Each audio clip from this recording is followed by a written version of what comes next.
Human life passes by like an evening cloud. Some are born into abundance, while others struggle in poverty. Some spend their lives chasing fame and fortune. Others simply wish to find inner peace. But no matter our circumstances, there will come a time when we sit down and look deep into our hearts, asking ourselves, what am I living for? Where am I going? Because life is inherently impermanent. Everything we cling to today may, tomorrow, be nothing more than dust. What we consider important are sometimes just fleeting illusions in the swirling cycle of life. Some say, this life is so tiring. Why do people suffer so much among themselves? Some are misunderstood. Some are betrayed. Some do good, but are not recognized. Sometimes we do good deeds, but others assume we are being fake. We help people, and they say, you have an ulterior motive. These things hurt us, making our hearts hardened. Then we begin to doubt our own goodness. Yet the Buddha taught that what others do is their business. What matters is keeping our own minds pure and our hearts tranquil. This life is not a place for us to compete or win against anyone. Each person has their own karma, their own path, and their own lessons to learn. Those who do evil will eventually face the consequences. Those who do good will sooner or later receive blessings, just like planting seeds in the ground. A seed sown today won't sprout tomorrow. Every good seed, if nourished by a kind heart, will eventually bloom on a beautiful day. The Buddha once taught, do good, avoid evil, keep the mind pure. These are the teachings of the Buddhas, nothing more. But if we truly understand and practice them, life will change, because the root of all suffering lies in the mind. When our minds are afflicted by worries, anger, and jealousy, even if we live in a spacious mansion, our hearts will be restless and angry. But when our minds are gentle and tranquil, even with just a simple meal of rice and vegetables, our hearts will still feel vipa and content. There's an old story that tells of a monk passing through a small village and seeing a farmer complaining, I work hard, but remain poor, while that greedy fellow is rich and happy. The monk smiled kindly and replied, you only see today's fruits, but not the seeds planted over many lifetimes. That person enjoys blessings today, but if they don't do good, their merit will also run out. As for you, if you keep a kind heart and sow good seeds, blessings will sprout within you tomorrow. The farmer listened silently for a moment, then bowed his head in gratitude.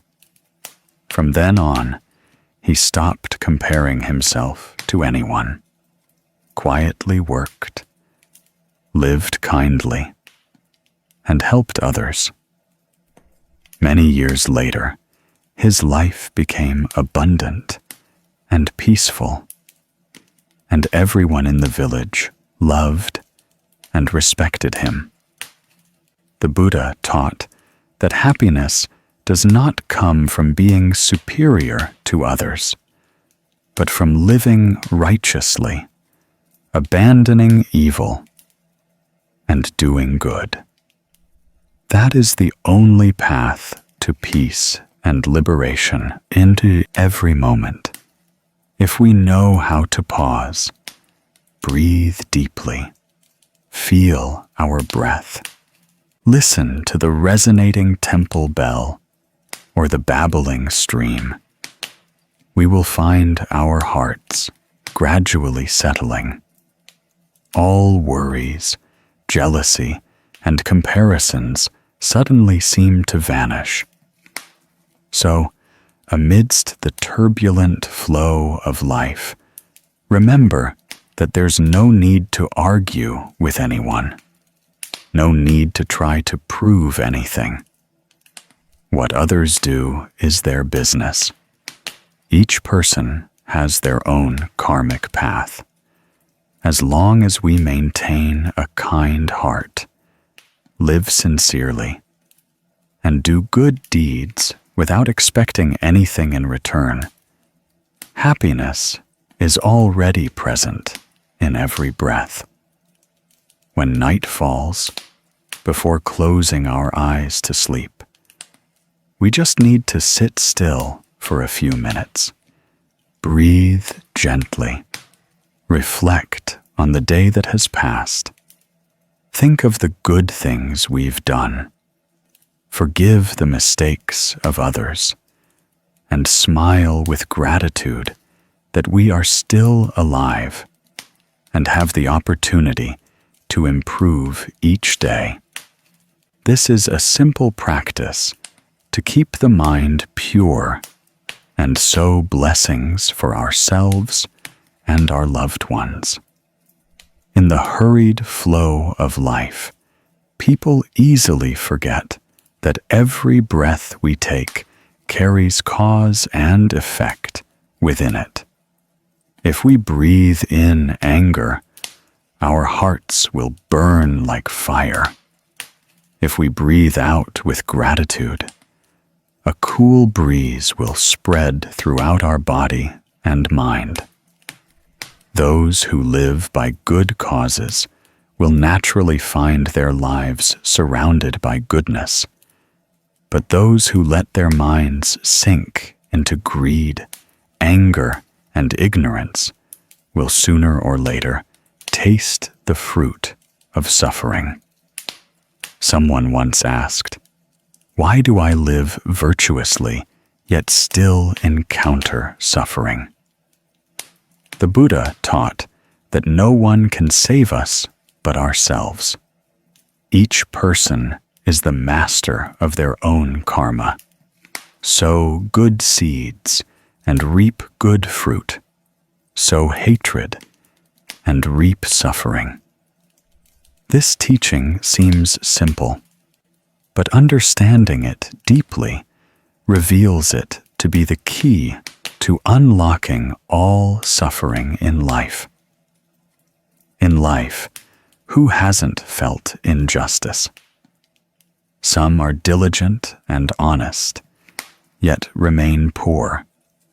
Some are cunning and deceitful, yet live in comfort and abundance.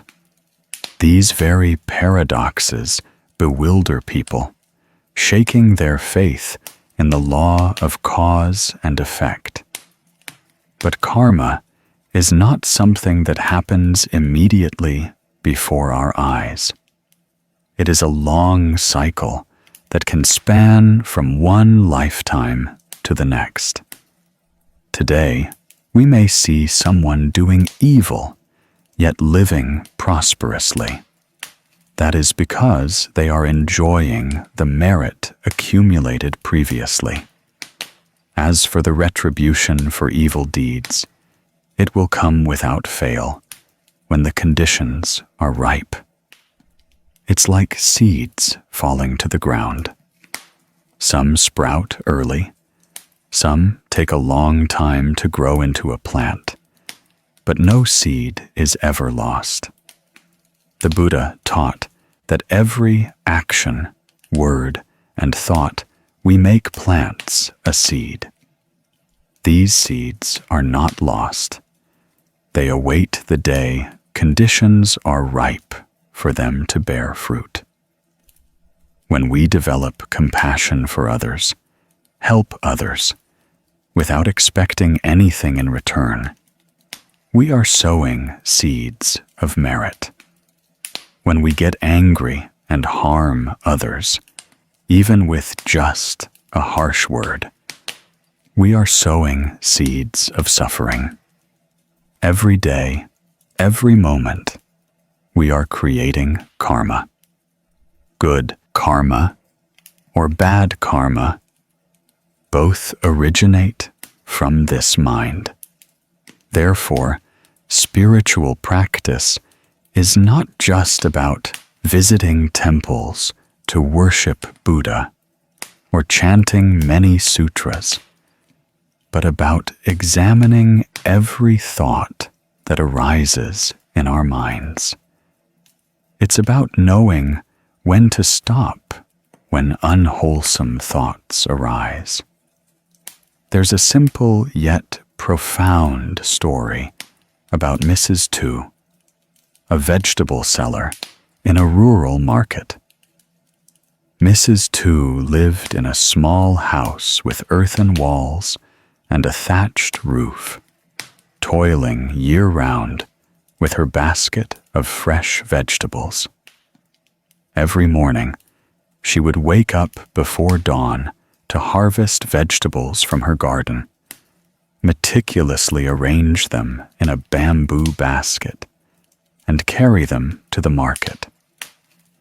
People loved her, not only because her vegetables were fresh, but also because her heart was as pure as the freshly picked greens.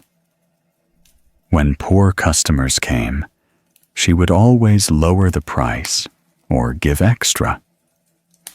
Sometimes, seeing a young mother holding a small child, she would wrap the vegetables and say, "Here, dear, take a little more so your little one has enough to eat, lest they suffer." Everyone in the market knew her nature. People often said that Mrs. Tu sold vegetables for little profit, but gained much merit. Right next to her stall was Mr. Bay, a fish seller. Mr. Bay was stingy, often complained, and always haggled over every penny. If anyone bargained a little, he would scowl and show displeasure. Sometimes, when weighing fish, he would purposely press down on the scale to reduce the weight. People knew, but they simply avoided buying from him. Seeing Mrs. Tu's brisk sales, he grew more annoyed, and jealousy arose in his heart.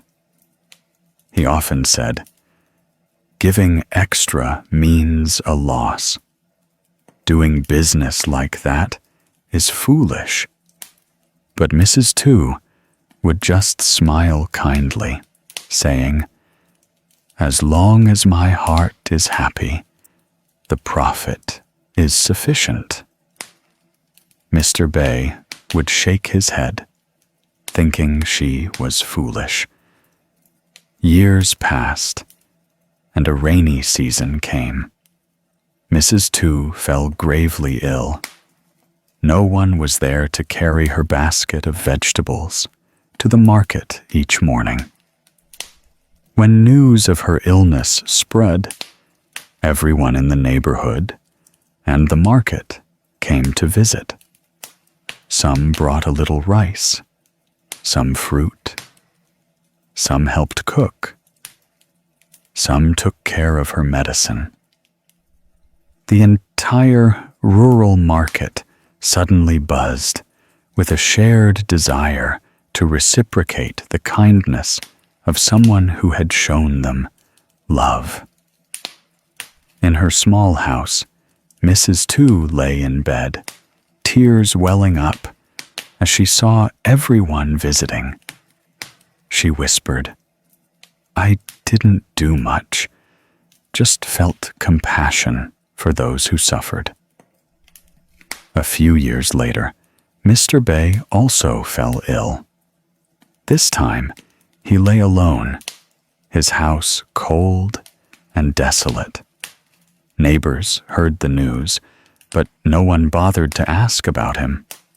People said he never showed compassion to anyone his whole life. So who would care to visit him now? He lay there, remembering the old days, feeling regret in his heart. It was then that he finally understood what Mrs. Tu had once said. "As long as my heart is happy, the profit is sufficient." But it was too late. The seeds he had sown for years were now bearing the bitter fruit of loneliness. The story of Mrs. Tu and Mr. Bay seems small, but it is a clear testament to the law of karma that the Buddha taught. Those who live virtuously, even without seeking blessings, will still receive them. Those who live wickedly, even if they try to avoid retribution, will not escape it. Because karma is not biased towards anyone. It doesn't come because we pray, but because we sow. Just as if you sow orange seeds, orange blossoms will appear. You can't expect apples. The Buddha taught that those who sow good seeds will reap good fruit, and those who sow evil seeds will encounter suffering. If we understand this deeply in our hearts, we will no longer resent anyone, nor blame heaven or others. Because we know that everything that comes to us today is what we have created. When we look at everything through the eyes of karma, the mind will settle, no longer agitated by unsatisfactory events. We will no longer be bothered when we see others doing better than us, nor will we be sad when others do bad things. We will simply tell ourselves, what they do is their business. I only need to keep my heart kind and my mind clear. Karma is a vivid lesson in the universe's fairness. No one can escape it. No deity rewards or punishes whimsically. Rather, we are the ones who shape our destiny through every thought and action. When we know that, our hearts will lighten, no longer blaming, no longer comparing. Because every time we generate a good thought, we have saved ourselves. Every time we generate a bad thought, we burn ourselves with the fire in our hearts. Therefore, if we want a peaceful life, we must first learn to tame the mind. If we want blessings, we must first learn to do good, speak kind words, and think good thoughts. Amidst life's many temptations, it's not easy to maintain a kind heart. Those who do good are sometimes ridiculed, sometimes taken advantage of. Those who live sincerely are sometimes hurt. But the Buddha taught that those who sow good seeds, even if misunderstood by the world, should continue to do good, for that is their own merit. When we do good, that merit is not lost. It's like a seed sown in the ground. Even if it hasn't sprouted yet, it is silently taking root in the cracked earth. One day, when conditions are ripe, blessings will bloom. If one day you feel discouraged because you've done good, but haven't been recognized, remember Mrs. Tu, the vegetable seller. She wasn't rich in money, but rich in human kindness. When she fell ill, the whole village showed compassion. As for Mr. Bay, despite his wealth, he ended up lonely. Karma never errs. As long as we keep our minds pure, harm no one, speak no cruel words, and think no evil thoughts, then no matter how many storms life brings, our hearts will remain calm. In life, the most precious thing is not how much money we have, but inner peace. When the mind is at peace, even if poor, one is happy. When the mind is disturbed, even if wealthy, one suffers. To achieve peace of mind, one must live according to the Buddha's teachings. Abandon evil, do good, and keep the mind pure. These are the three fundamental principles that the Buddha repeated throughout his life. At this point, let us sit still for a moment. Close our eyes. Take a deep breath in, and slowly breathe out. Feel the breath entering and exiting at the tip of your nose. Listen to the beating of your heart.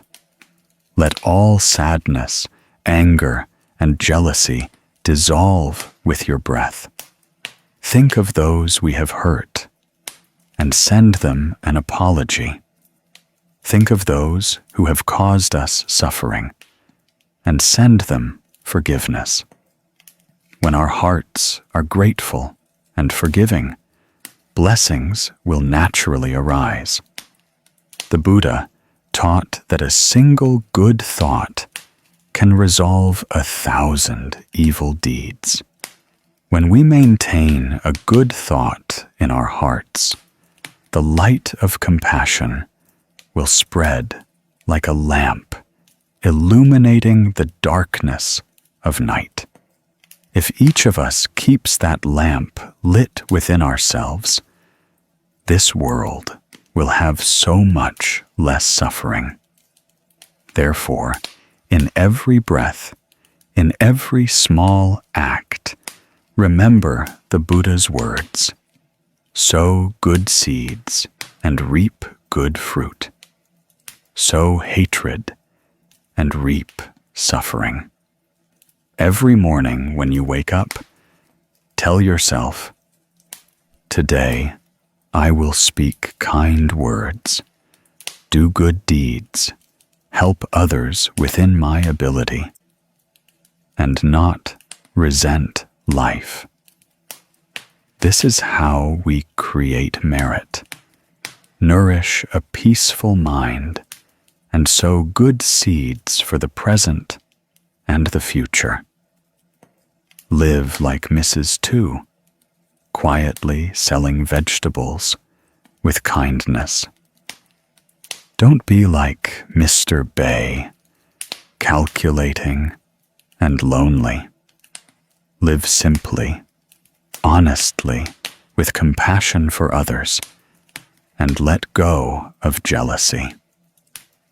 When we know that karma operates in every breath, we will live more mindfully, more gently, and our hearts will naturally feel lighter. Remember that what others do is their business. Each person has their own karmic journey.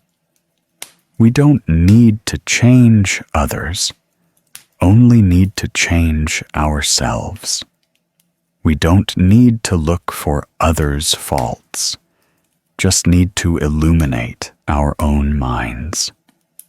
When the mind is clear, life will be clear. When the mind is good, life will be good. And when we live in goodness, peace, and joy, liberation will naturally come. Because as the Buddha taught, no one can save us but ourselves. Amidst this competitive and bustling life, people are easily swept into a whirlwind of insatiable desires. Everyone seeks happiness, but looks for it externally. The poor wish for money, the rich want power, those with power crave respect, and the respected fear losing what they have. Thus, people's hearts are caught in a vicious cycle of wanting and fearing. When we have little, we worry it's not enough. When we have enough, we worry about losing it. We spend our entire lives chasing things we don't truly need, ultimately losing the most precious thing, inner peace. The Buddha taught that one who has little but feels content is truly happy. That saying rings like a gentle bell in the winds of life. Knowing enough is not abandoning effort, but knowing when to stop. Knowing enough is the greatest wealth, because when the mind feels content, there is nothing more lacking. People think happiness is having a lot, but in reality, happiness comes when we are no longer controlled by cravings. When the mind knows enough, life will be enough. When the mind is greedy, life will always be lacking. In today's world, where materialism reigns, everyone wants to be a little better than others. Better in money, better in homes, better in cars, and even better in reputation. But the more we strive to be better, the more tired we become. The more we have, the more we fear losing. Many people work tirelessly their whole lives, accumulating little by little, only to one day realize they have sacrificed their health, youth, and relationships just to hold on to things they cannot take with them when they close their eyes. Some are wealthy, but suffer from chronic insomnia. Some have brilliant reputations, but empty hearts. Some own everything, but no longer know what joy is. This is because their minds do not know enough. The Buddha taught that the root of suffering is greed. Greed is not just for money, but also for fame, power, love, beauty, and even the praise of others. When greed arises, we lose our freedom. we are controlled by our own desires. Those who are very greedy fear a lot, worry a lot, and suffer a lot. Those who know enough are calm, free, and light-hearted. It's not only those who have little who know enough, but those with wisdom who know enough. Knowing enough is a kind of wisdom, the result of awakening. The story of Mr. Tam, a bricklayer in a rural area, is a simple yet profound testament to this. Mr. Tam was neither wealthy nor particularly outstanding. Every day, he would wake up early, ride his old, worn-out motorcycle to the construction site to work. That motorcycle had been with him for many years. Its paint was peeling, the seat torn, and the engine rattled hoarsely. Many people who saw him often teased, "Hey, Mr. Tam, get a new bike. It would look better. This old one looks so worn." He would just smile kindly. "This bike still runs. I still earn enough to eat, dress, and be happy. Why change it when it's not broken?" His answer made many people laugh, but gradually they realized there was a certain peace in it that few possessed. His friends, some competed to borrow money to buy new cars. Others bought high-end phones. Some built bigger houses to gain respect. Everyone wanted to show that they were successful. But Mr. Tam remained calm and relaxed, still riding his old motorcycle, still eating simple meals, still happily greeting everyone each morning. He didn't compete, wasn't jealous, didn't compare. Then, a few years later, many of his friends fell into debt. Their new cars weren't fully paid off. Jobs slowed down. Incomes decreased. Some had to sell their cars. Some had to sell their homes. Mr. Tam, however, remained the same. His old motorcycle still ran. He still went to work, still had enough to live on. People asked him, "You're amazing. How come you never run out of money, never suffer like us?" He just smiled. "I'm not rich. I just don't buy what I don't need. I don't dream of things I'm not fated to have. I don't worry about things that haven't happened. I feel content, so I don't lack." That simple statement contained an entire philosophy of life that the Buddha once taught. The Buddha said, "Knowing enough is the greatest wealth.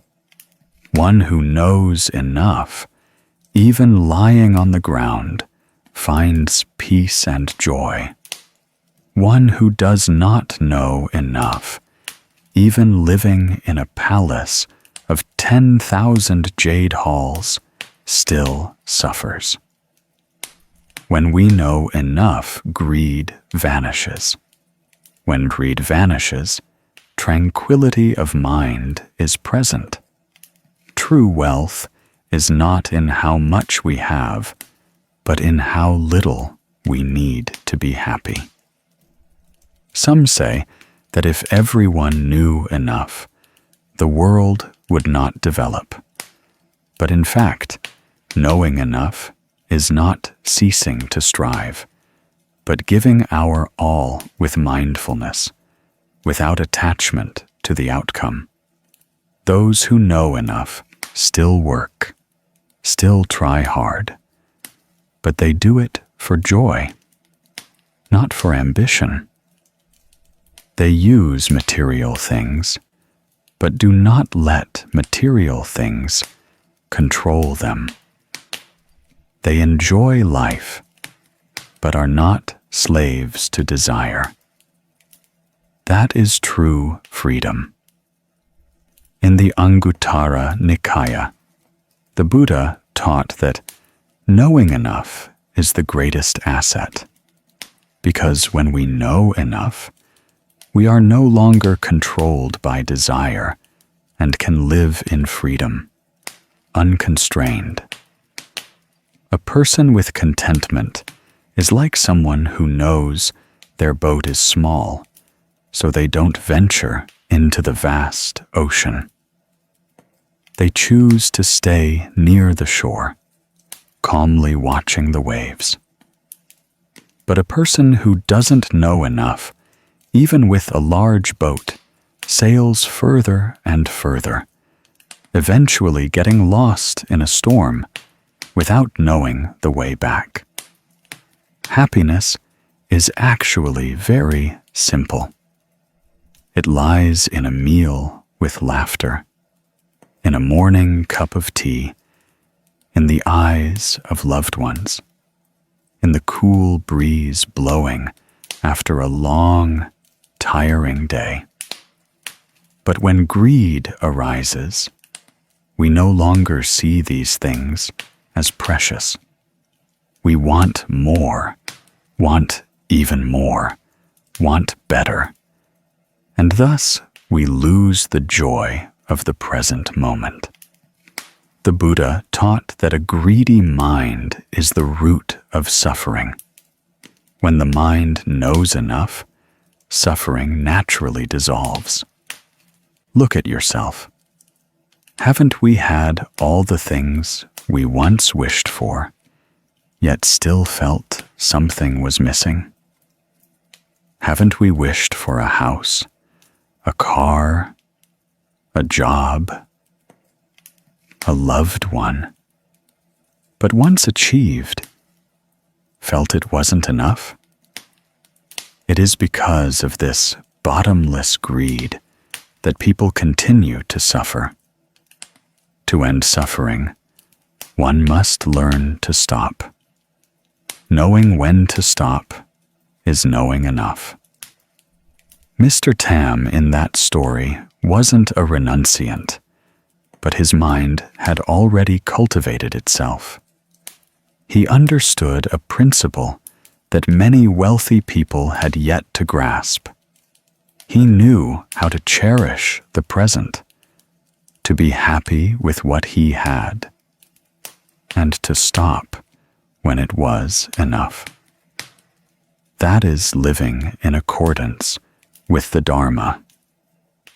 To live with a mind no longer pulled by desires is peace. To live with a heart undisturbed by material things is freedom. In modern life, learning to know enough is learning to slow down, to look deeper into oneself. Ask yourself, what do I truly need to be happy? Sometimes it's just a quiet morning, a hot cup of tea, a loved one's smile, a good night's sleep. Happiness is inherently close. We just run to look for it, far away. Only when we stop do we realize we already have enough. If every day we take a little time to contemplate contentment, life will become lighter.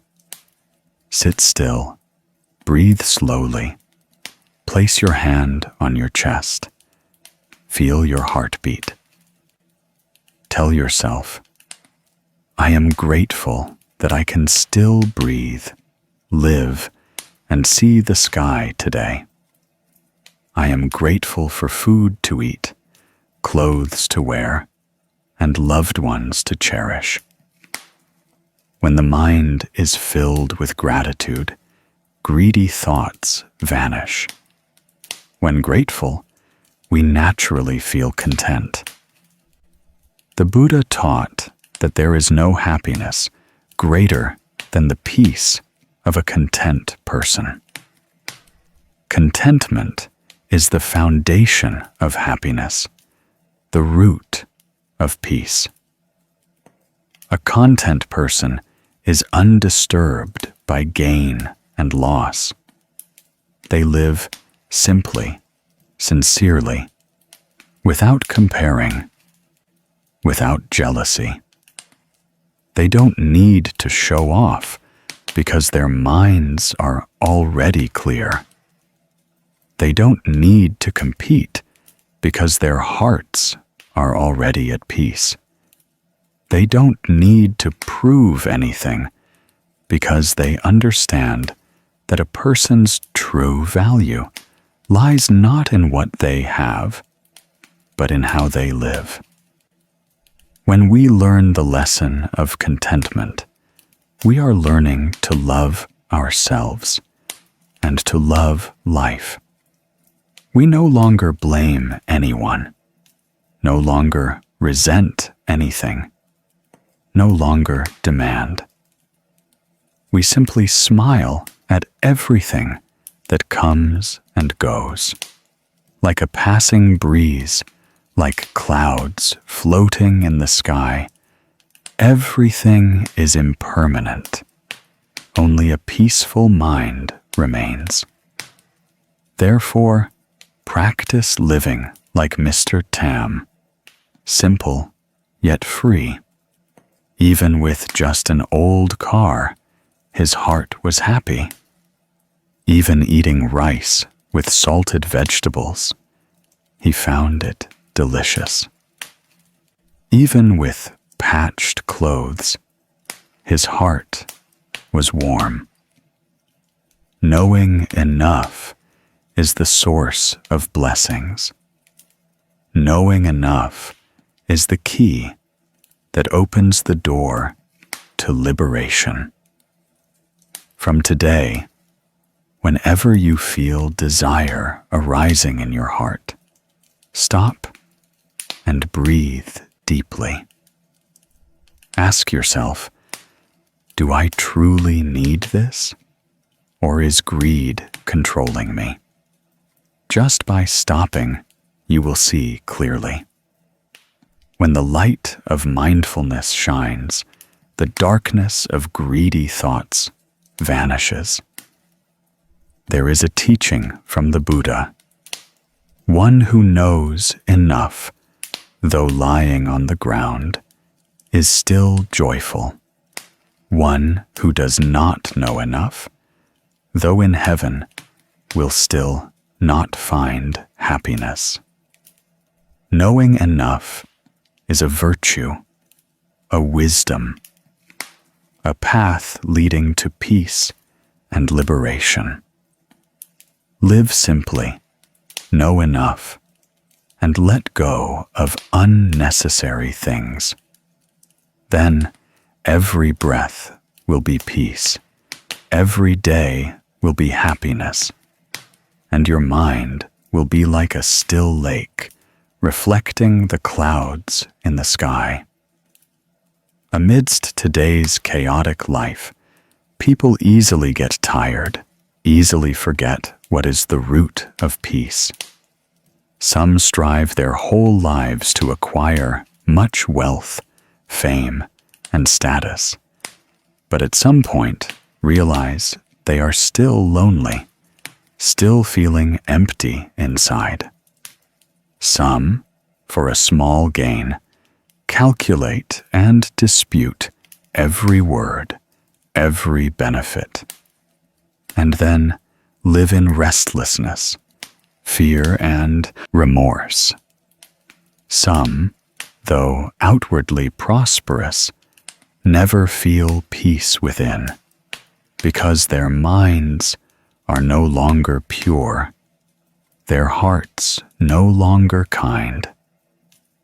In the midst of such a competitive life, sometimes just a kind smile, a simple act of helping someone, is enough to soothe the heart. The soul feels cleansed. The Buddha taught that good thoughts are like seeds. When sown in the ground of the mind, they will sooner or later sprout. That is a simple yet profound truth, because every good deed, no matter how small, has an immensely powerful energetic return. A person with a kind heart doesn't need to do grand things. They just need to live sincerely every day, knowing how to love and share with others. The Buddha taught that a compassionate smile can save a suffering soul. A gentle word can resolve a dispute.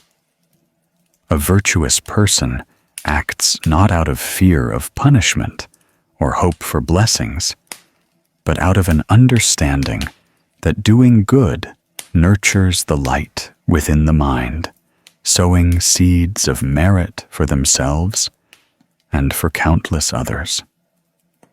For in this world, nothing is ever lost. Only cause and effect silently continue. There is an old story about a poor old woman living on the outskirts of a village. Every day, she had only one meal of steamed sweet potatoes.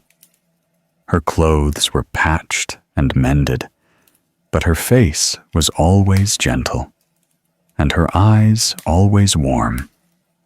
People in the village often saw her sitting under a mango tree, eating her meal and quietly chanting the Buddha's name.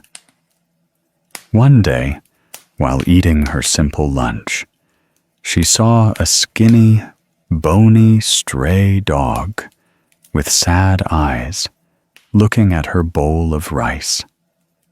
She smiled softly, folded half of her remaining rice, poured it in front of the dog, and whispered as if to herself, "Go on, eat, my child. Half a bowl is enough for me." The dog looked at her, its tail wagging slightly, and ate each grain of rice with gratitude. The old woman continued to sit there, chanting the Buddha's name and smiling. Time passed, and no one remembered that small incident. Many years later, when the old woman was frail and lived alone in her old thatched house, one winter night, the oil lamp was blown out by the wind and ignited the curtain. The house caught fire fiercely. The old woman was sound asleep, unaware. The very dog from years ago, now a large dog still wandering the village, smelled the smoke, barked loudly, and rushed in, biting and pulling her clothes, dragging her out of the house.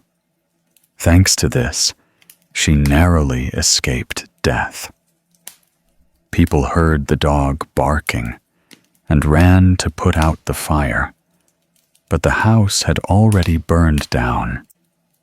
The old woman had only the clothes on her back, but she smiled gently, stroked the dog's head, and said, "Thank you, my child. Perhaps that is the good fruit of that half bowl of rice from long ago." The story is simple, but contains a profound truth. The Buddha taught that sowing good seeds reaps good fruit. Sowing hatred brings suffering. That poor old woman didn't seek blessings, didn't calculate for herself. She simply shared her meager meal out of compassion. But that very kindness became her shield, protecting her in a moment of grave danger. A person doing good doesn't need to be rich, doesn't need to have power. They only need a good heart. Half a bowl of rice, a cup of water, a smile, all are seeds of merit. When that seed falls into the pure ground of the heart, it will sprout into a tree of happiness, bearing the fruits of kindness. In the Anguttara Nikaya, the Buddha once taught, even if one gives little, if it is given with a pure mind, the merit is great. This means that the value of a good deed does not lie in the quantity of material things, but in the intention of the mind when we do it. If we help others only to be praised, the merit will be shallow. If we help others with true compassion, that merit will be as vast as the ocean, like a person planting a tree. If you sow seeds in dry, barren soil, the tree will struggle to live. But if you sow seeds with the water of compassion and the sunlight of wisdom, that tree will grow strong, providing shade for life. In modern life, many people mistakenly believe that doing good must be a grand thing. They forget that kindness begins with the smallest acts. Not speaking evil words, not harming others, not harboring jealousy, knowing how to share joy with the suffering, a gentle smile to a tired person, a sincere apology, a meal given to a homeless person. These are all seeds of merit. And if every day we are willing to sow such a seed, our lives will be filled with fragrant goodness, and peace will come naturally without seeking it. The Buddha taught that when our minds are good, all things are good. When our minds are evil, all things become thorny. Therefore, spiritual practitioners not only cultivate their speech and actions, but also their minds. Every morning when you wake up, ask yourself, what good have I done today? Have I made anyone happier? Have I saddened anyone with my words? Such introspection is the seed of enlightenment. When we recognize our mistakes and correct them, when we choose compassion instead of anger, at that moment, we are creating invisible merit, a kind of merit that no one can measure, but which has the power to change a person's entire life. There are those who have sown bad seeds, who have done evil deeds, and then think they cannot turn back. But the Buddha taught that no one is so sinful that they cannot change, just as dirty mud can still nourish a lotus to bloom. People, too, can transform from mistakes to kindness. Just one good thought arising, and light immediately shines. Everyone can start from today, from the smallest things, like a thank you, an act of forgiveness, a moment of quiet breathing to release anger in the heart. If someone has ever hurt you, try to look at them with eyes of understanding, because perhaps in their suffering, they did not know how to love, and that is why they caused you suffering. Forgiveness does not mean forgetting, but not allowing resentment to continue to bind you. When you forgive, you are setting yourself free. And that, too, is a good deed, a great seed of merit amidst the complexities of life. Take a quiet morning, sit and breathe gently. Close your eyes. Feel each heartbeat, each breeze that touches you. Let your mind return to its inherent peace. In that stillness, think of 3 things you are grateful for: a roof over your head, a loved one still by your side, and this very breath that sustains your life. When your heart is full of gratitude, kindness naturally arises. A grateful person cannot be angry. A compassionate person cannot do evil. The Buddha once taught, "A person who lights a lamp for others also illuminates themselves." When we do good, not only do others receive it, but we ourselves are illuminated and warmed. Make it a habit to ask your heart every day, "Have I done any good today?" Whether it's picking up a piece of trash on the street, smiling at a stranger, or simply keeping your mind free from anger during an argument. Good deeds. Don't underestimate small acts, because blessings do not come from grandeur, but from sincerity of heart. Eventually, you will realize that those who live virtuously are the happiest people, not because they have much, but because they lose little, not because they are abundant, but because they know how to let go. When there is no more greed, no more hatred, no more anger, the heart is like still water. The winds of life blow, but no ripples are stirred. Such a person brings peace wherever they go. And when night falls, before sleeping, clasp your hands and chant the Buddha's name, dedicating the merit to all sentient beings. Silently say, "May all beings be peaceful. May my heart always maintain kindness."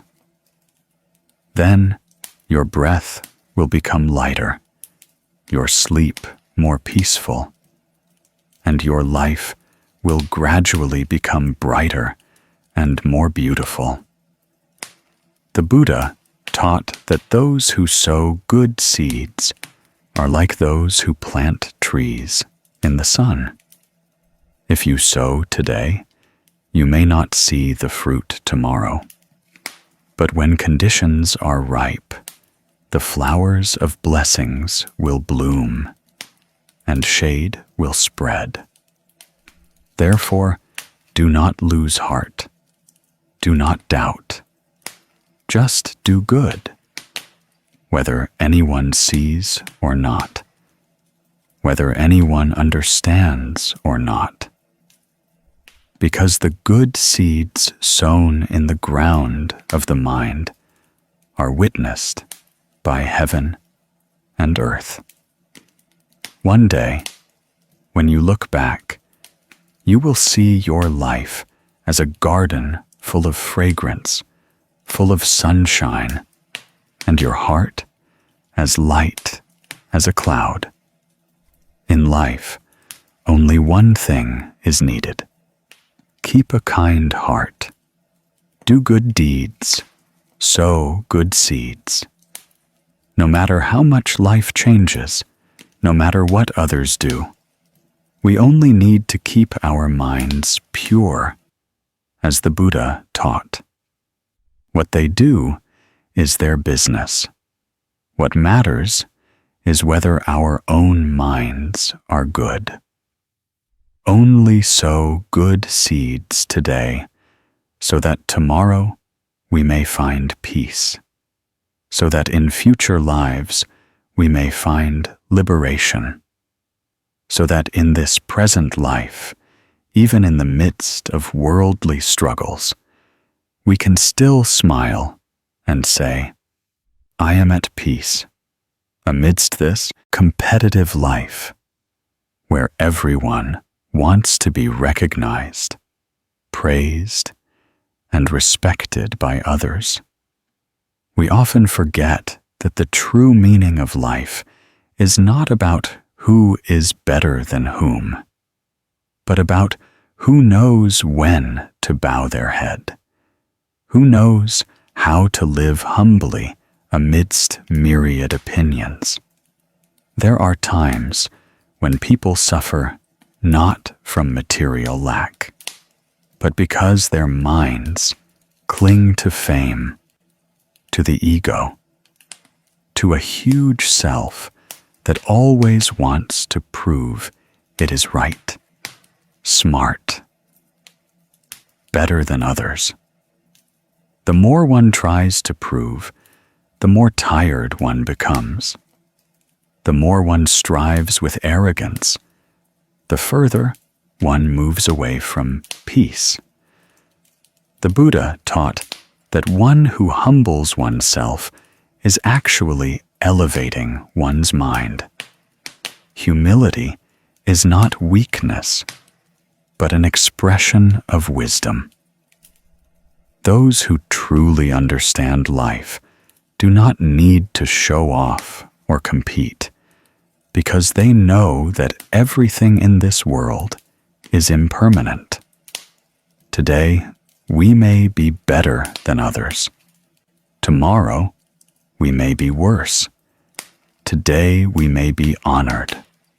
Tomorrow, we may be forgotten. What remains is only the attitude we have towards life.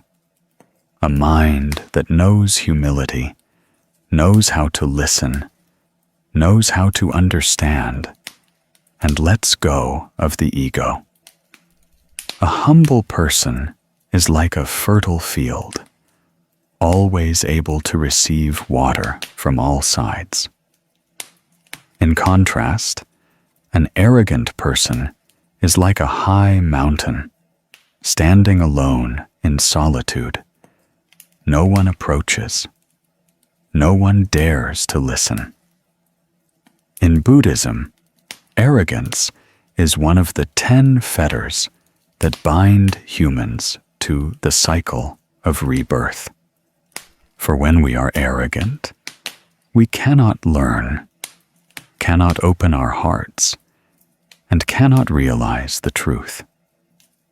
Conversely, humility is the first step to enlightenment, because only when we realize we are not enough does the mind open to receive the light of wisdom. Someone asked, "Teacher, why do I feel smaller the more I learn the Dharma?" I smiled and said, it is when you feel small that you truly grow, because that perception comes from wisdom, not from low self-esteem. The ignorant often think they know everything, while the wise always feel they are not enough. That is the difference. Humility is the peak of understanding, because only those who understand deeply know how to take a step back. Only those with wisdom know how to yield in words, yield in share, yield in victory. The Buddha taught that if one learns to practice humility, whether rich or poor, one will shine. That saying seems simple, but contains an entire path of spiritual cultivation.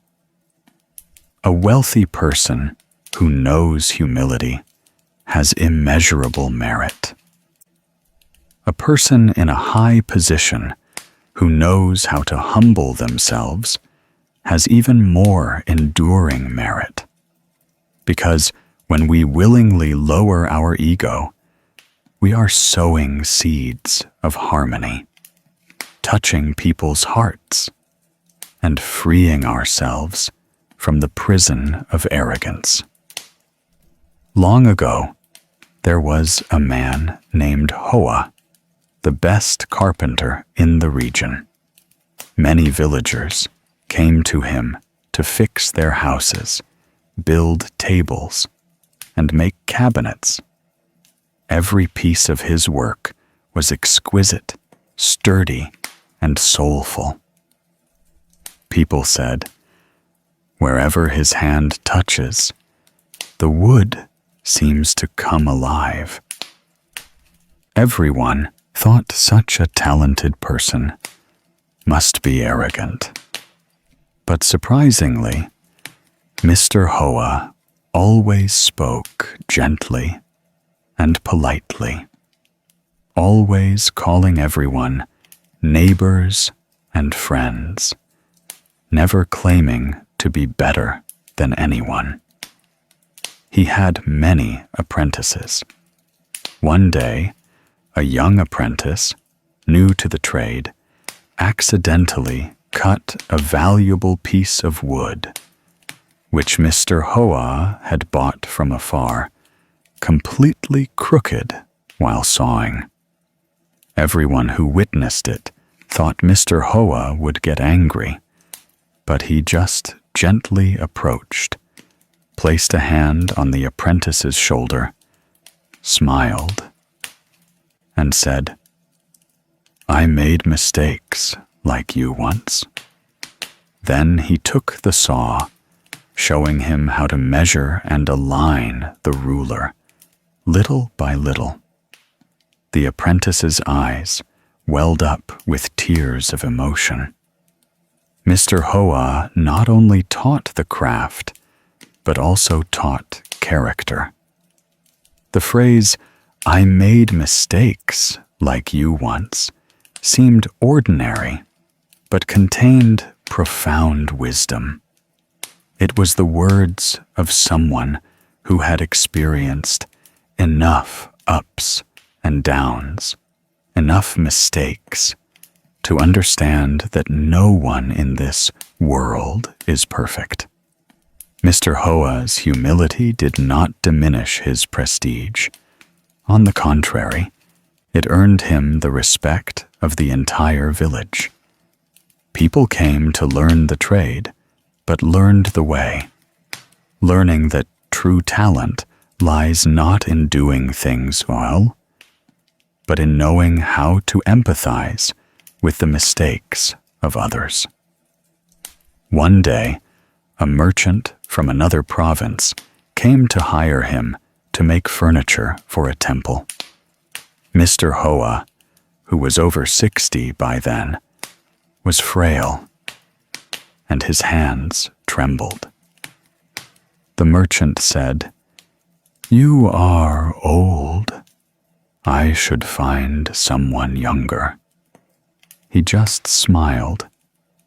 Old or young, anyone can learn if they have the heart. Then he introduced his apprentices, instructing them on every detail. When the temple was completed, the abbot gratefully invited him to the inauguration ceremony. He sat quietly in a corner, watching his apprentices being praised, a gentle smile blooming in his heart. He knew that the greatest blessing of his life was having passed on the practice of humility to others.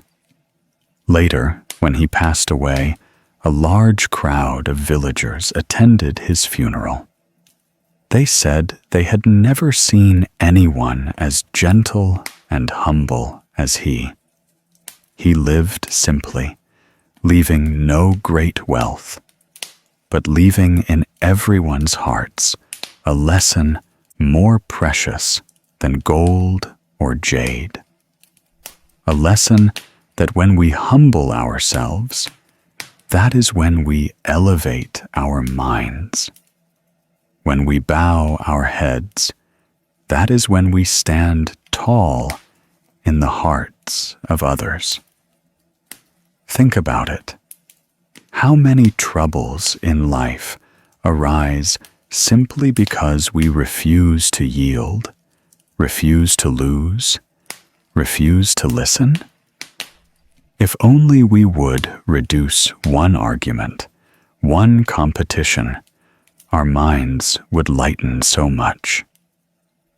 Many people incur enmity for a little fame, lose friends for a little profit, carry lifelong resentment for a little self-pride. But who is really superior to whom? Because in the end, everyone returns to dust. People remember us not for whom we defeated, but for how we lived kindly, with respect, and with humility. In Buddhism, humility is also a form of non-self.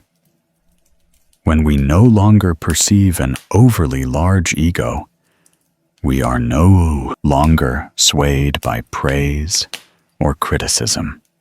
Spiritual practitioners, those who learn the Dharma, if they still pay attention to others' words, still desire praise, still fear criticism, then the path to liberation is still far.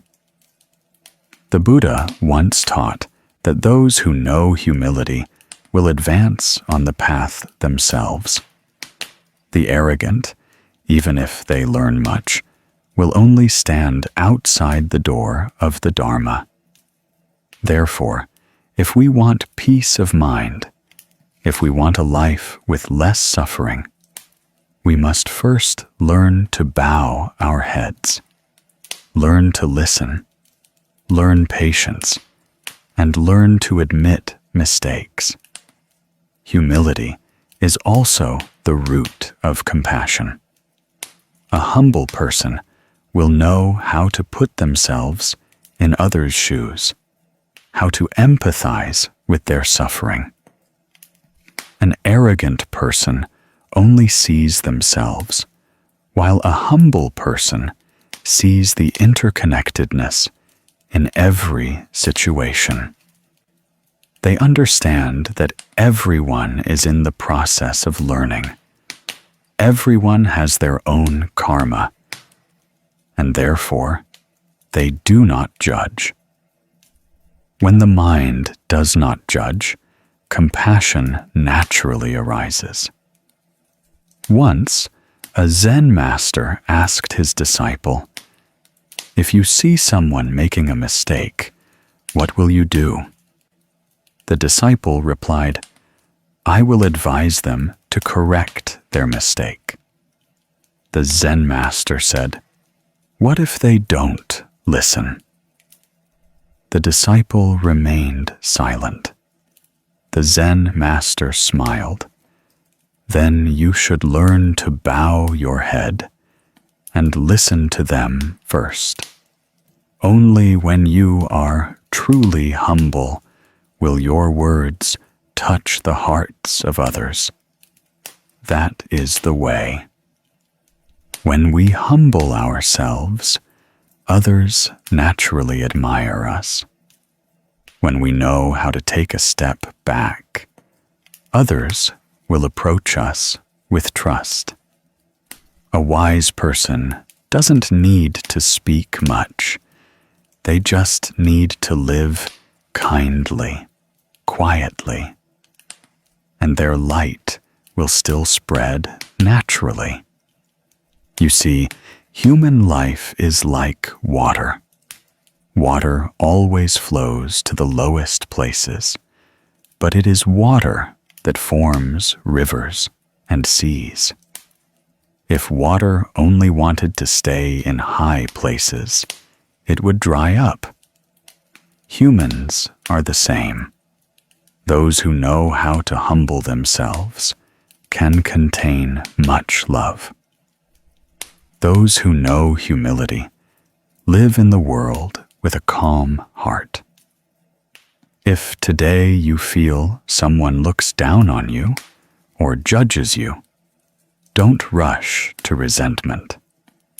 Instead, look back and see if your heart is being arrogant, if you are wishing for too much recognition. Because sometimes our suffering doesn't come from others, but from our own self-pride. When we stop wanting to be superior, we immediately feel lighter. When we know to say, "Thank you," instead of "Why me?" our hearts become refreshed. In life, a truly strong person is not one who wins every argument, but one who dares to step back to maintain peace, dares to stay silent to keep their mind pure, and dares to admit mistakes to uphold righteousness. Humility is the most steadfast inner strength. It makes us calmly transcend praise and criticism, not becoming arrogant when lauded, nor insecure when criticized. Now, if you can, try closing your eyes, taking a deep breath in, and slowly exhaling, feeling your breath like a gentle river flowing through your body. In every breath, silently remind yourself, "I am grateful for life. I am learning humility." Every time we inhale with a grateful mind and exhale with a humble mind, our body and mind will become light as a floating cloud. You can practice this every morning.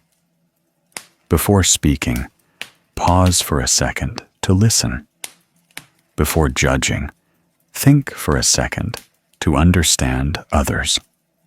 Before being proud of yourself, remember that every achievement is a confluence of conditions. No one succeeds alone.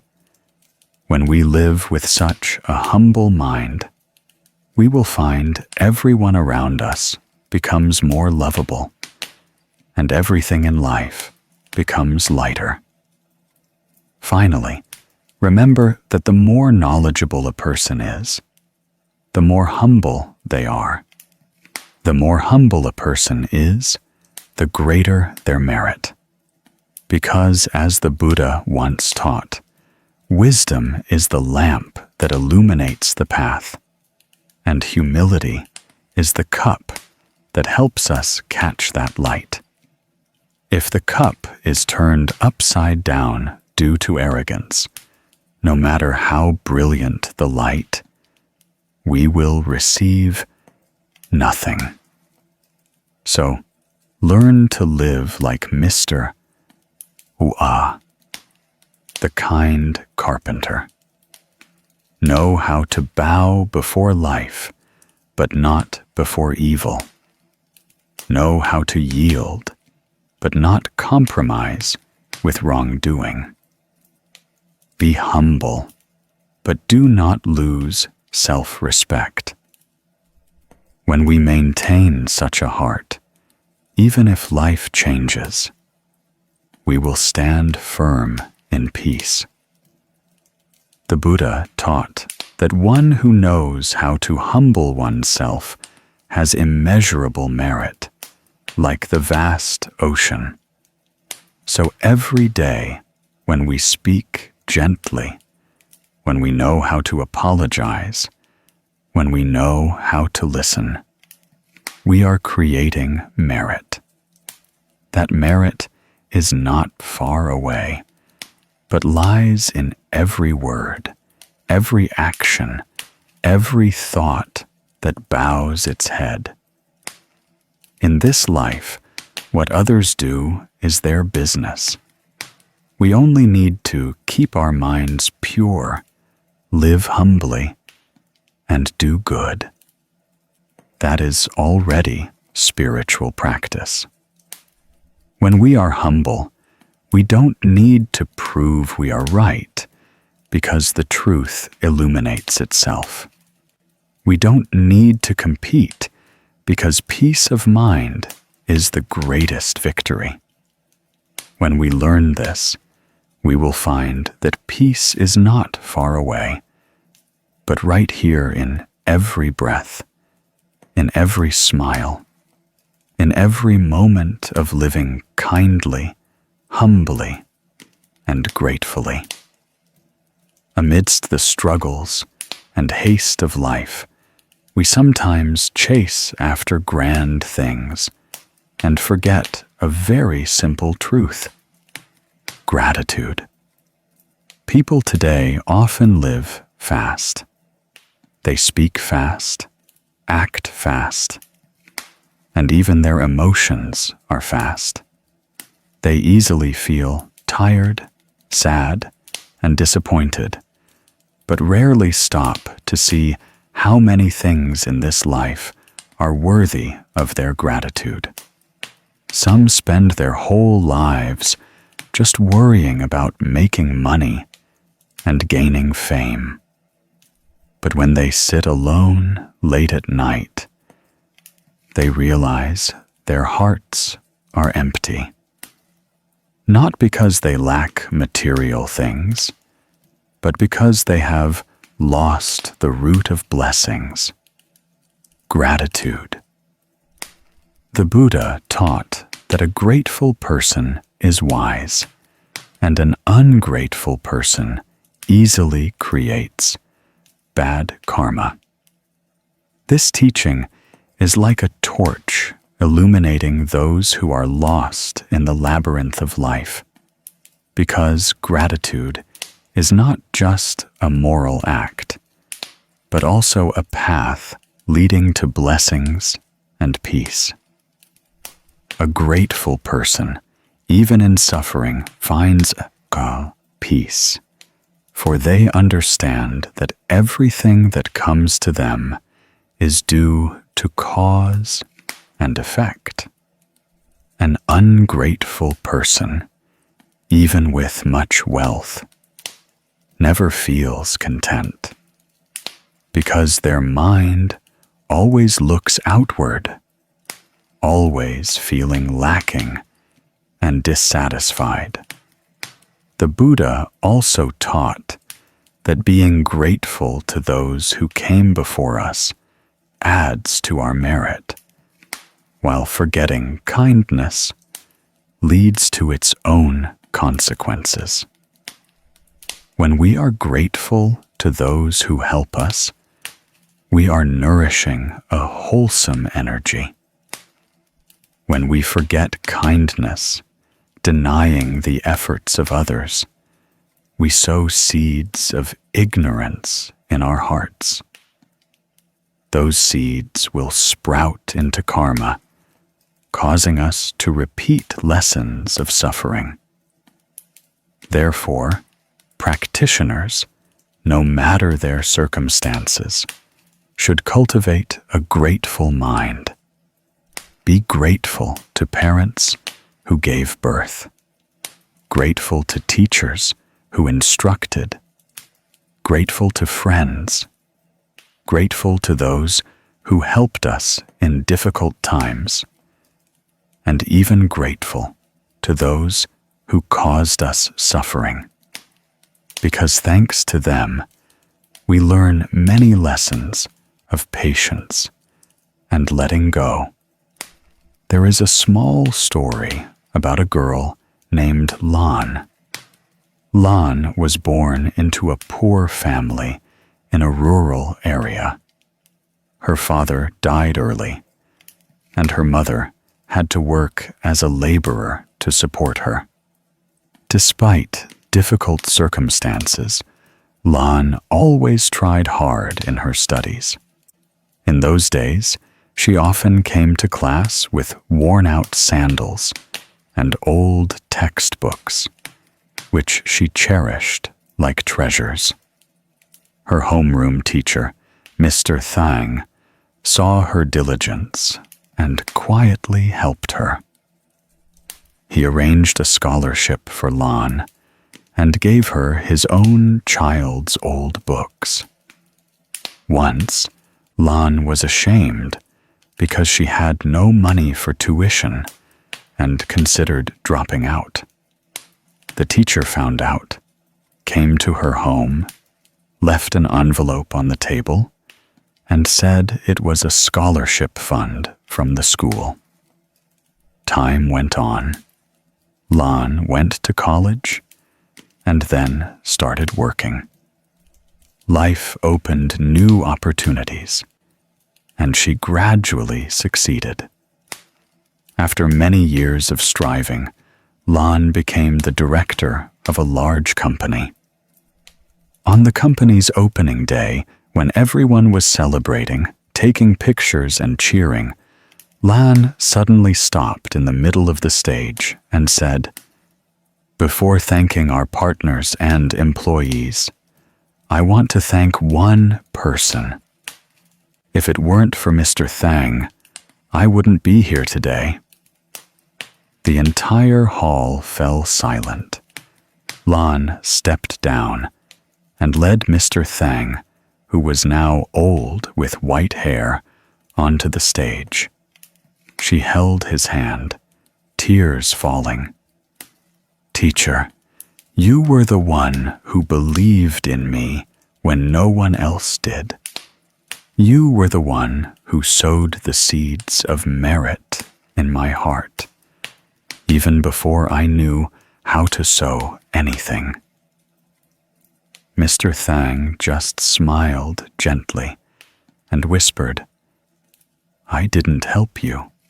You helped yourself. I just gave you the seeds, and you watered them every day with gratitude." That story spread widely, not because Lan was successful, but because she maintained a grateful heart. In this world, people easily forget who helped them, but a truly blessed person is one who always remembers. Because when we remember kindness, our hearts soften, our minds become clearer, and blessings naturally arise. Gratitude is not just words, but actions. When we care for our parents with all our hearts, that is gratitude. When we do not forget the kindness of our teachers, are grateful to those who guided us, that is gratitude. When we help others with a kind heart, without expecting anything in return. That is also a way of repaying life's kindness. Every act of gratitude is a seed of blessings. Someone asked a Buddhist Dharma channel, "Teacher, why do many people do good deeds but still encounter suffering?" I replied, "Because they do good without a grateful heart. Doing good to show off, to be praised, to exchange for blessings, then that merit is small. But doing good from a heart that is grateful for life, knowing that you are returning some of what you have received, then that merit is immeasurable. When we do good with a grateful heart, our hearts are light, our minds are clear, and blessings naturally abound. In Buddhism, gratitude is called try-on, acknowledging kindness, and bow-on, repaying kindness. Acknowledging kindness is recognizing the efforts of others. Repaying kindness is using actions and a good heart to respond. One who does not acknowledge kindness is like a tree with severed roots. Though it may be green for a time, it will wither. One who acknowledges kindness is like a river with a pure source, flowing endlessly without drying up. One of the 4 great kindnesses that the Buddha mentioned is the kindness of parents. Parents are the ones who gave us our bodies, raised us from childhood, enduring countless hardships. Some people, caught up in fame and career, forget their aging parents who long for news. Some, having achieved success, then treat their parents as a burden. They don't know that every breath they take today is thanks to their parents having sacrificed their youth.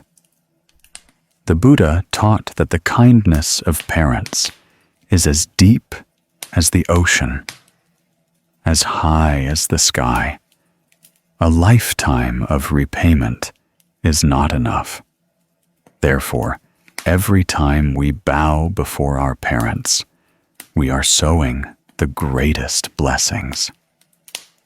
The second kindness is that of teachers. A teacher not only teaches letters, but also the way of being human. A teacher is the one who awakens wisdom within us, teaching us to distinguish right from wrong. A practitioner who forgets their teacher is like someone who travels far and forgets the way home. A teacher does not need offerings from disciples. A teacher only wishes for students to maintain a kind heart and live virtuously. Therefore, when we live well, living according to the teachings, that is the greatest way to repay our teacher's kindness. The third kindness is that of society, the kindness of those around us. Farmers who grow rice, people who carry water, street sweepers, bakers, all contribute to our abundant lives. If we are grateful to them, we will no longer look down on anyone. We will understand that all work, whether pure or small, deserves respect. The last kindness is that of the triple gem: Buddha, Dharma, and Sangha. If not for the triple gem, we would not have the path of spiritual practice, no light to guide us through the darkness of ignorance. Therefore, every time we hear the Dharma or chant the Buddha's name, we should cultivate a grateful heart. Grateful that we have the karmic affinity to encounter the Dharma. Grateful that amidst countless cycles of rebirth, we still have the opportunity to hear the Buddha's teachings. A person with a grateful heart will see this life as a miracle. They are grateful for the morning because they are still awake. Grateful for the meal because someone cooked it. Grateful for the rain because it waters the fields. Grateful for challenges because they help them grow. When living like this, we will find everything around us precious. But an ungrateful person is the opposite. They see troubles everywhere. Try to think. Every time we complain or grumble, we are creating negative energy. Every time we say thank you, we are creating wholesome energy. That energy spreads, making life lighter. A sincere word of gratitude can sometimes warm a frozen heart. In the journey of spiritual practice, cultivating gratitude is an important Dharma practice. You can start with a breath. When inhaling, think, "I am grateful that I am alive." When exhaling, think, "I am grateful that I have the opportunity to love." Every day, take a few minutes to remember 3 things you are grateful for today. It could be a kind word, a glance, or just a cool breeze. As you write these things down, your mind will gradually transform. Another practice is to recite gratitude. Before going to sleep, silently recite, "I am grateful to my parents, grateful to my teachers, grateful to life." Each recitation is a lamp lighting up the mind. Gradually, you will find yourself less angry, less resentful, less desiring. You will see that just by living with a grateful heart, everything will naturally be sufficient. There is something truly miraculous in the law of cause and effect. When you are grateful, you will receive more things to be grateful for. When you complain, life will bring you more things to complain about. That is how the universe reflects your mind. Therefore, the wise always choose gratitude instead of complaint. They know that even when facing difficulties, those are lessons that life sends to help them grow. One day, when you feel tired, when you feel that nothing is going your way, stop. Close your eyes, inhale, and ask your heart, "Am I still grateful?" If the answer is yes, you will immediately find peace. Because a grateful mind is the medicine that heals all suffering. It brings us back to the present, where we realize that we still have many precious things. Finally, remember that blessings do not arise spontaneously. Blessings originate from a kind mind, and a kind mind sprouts from the soil of gratitude. When we are grateful, we no longer compare. When we are grateful, we no longer demand. When we are grateful, we no longer fear loss, because we understand that everything that comes to us is due to cause and effect. Every person who passes by is an act of kindness. Life is short. Don't let a day pass without thanking someone, without doing some good deed. Be grateful for living parents, grateful for the friend beside you, grateful for those who helped you, and grateful for yourself for not giving up. When living like this, blessings will follow us like a shadow. With an open, grateful mind, old karma lightens, and peace and joy come naturally. The Buddha taught that one who is grateful will not fall into evil paths.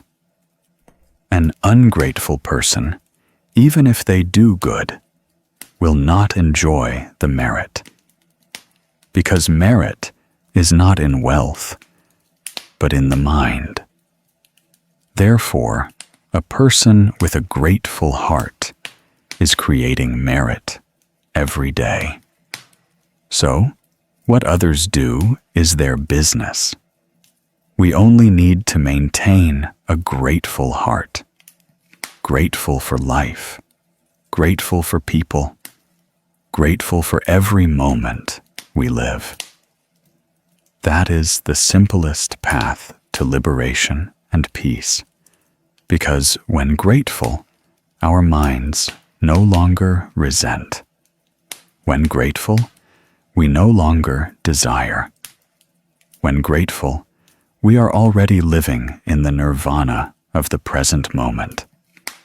In this life, there are moments that occur only for an instant, but are enough to determine an entire karmic affinity, a blessing, or even a lifetime. Many people live virtuously. Their hearts are not evil, but they often hesitate, are timid, and overthink before doing a good deed. They fear being misunderstood, fear being taken advantage of, fear doing good without receiving anything in return. Thus, good deeds are missed, kindness is held back, and auspicious conditions vanish in an instant. Then, looking back, we realize that if only we had been more decisive, dared to act for the good, life could have been very different. The Buddha taught that a single good thought arising is like a lamp dispelling 1,000 years of darkness. In every one of our thoughts, there are seeds of compassion, love, and empathy. But if we only let them sleep in our minds, not nurturing them, not acting on them, then that light cannot shine for anyone. Doing good is not just about thought, but about action. A helping hand, a smile of encouragement, a moment to stop and help someone. That is when we sow a seed of merit for ourselves. Someone asked, "Teacher, I want to do good, but I'm afraid of being tricked, afraid people will take advantage of my kindness. I just smiled and said, "My child, if you do good with a pure heart, even if others have ulterior motives, the merit still belongs to you. Because if the cause is sown by a kind heart, the fruit will bloom in the heart." The Buddha once taught that when doing good, don't wait for others to understand. When doing evil, don't think no one knows. Heaven and earth have eyes, and karma is inherently fair. A good deed, even as small as a speck of dust, is enough to create blessings like a mountain. An evil deed, no matter how well hidden, will generate suffering according to its conditions. In today's life, people are busy, competitive, and everyone looks out for themselves. Sometimes we forget that just by pausing for a few seconds, just by acting a little out of compassion, we can change another person's entire life. Decisiveness in doing good is not recklessness, but mindfulness in the heart. Because if we don't dare to take action, the path of goodness will remain just a theory. There is a story that the Buddhist Dharma channel wants to tell you. A story about a young man named Min. This story happened on a night of heavy rain, and his small but decisive action opened up an unexpected blessing for him. Min worked as a factory worker in an industrial park on the outskirts of the city. That day, he finished work late. It was raining heavily. The road home was slippery and empty. Min hurried home on his motorbike when he suddenly saw a child, about 8 or 9 years old, huddled by the side of the road under a tree, soaked, hugging a school bag, and crying. Passers-by looked, but everyone was busy. Everyone was reluctant to stop their cars in the rain. Min hesitated then. He thought, maybe the child's parents would arrive soon. And then he thought, I'm already late. I have to go to work early tomorrow. But then, in that moment, he remembered his mother's words. If you see someone suffering more than you, stop and help if you can. He took a breath, turned his motorbike around, and pulled over to the side. Min approached and asked softly, "Child, why are you standing here alone?" The child trembled and said, "I'm lost. I can't find my way home. My mom's phone battery died." Min looked around. The rain was still heavy, not a familiar face in sight. He hesitated for a few seconds, then opened his bike's compartment, took out an extra raincoat, and put it on the child. He walked his bike slowly, asking questions as they went. Finally, he decided to take the child to the nearest police station.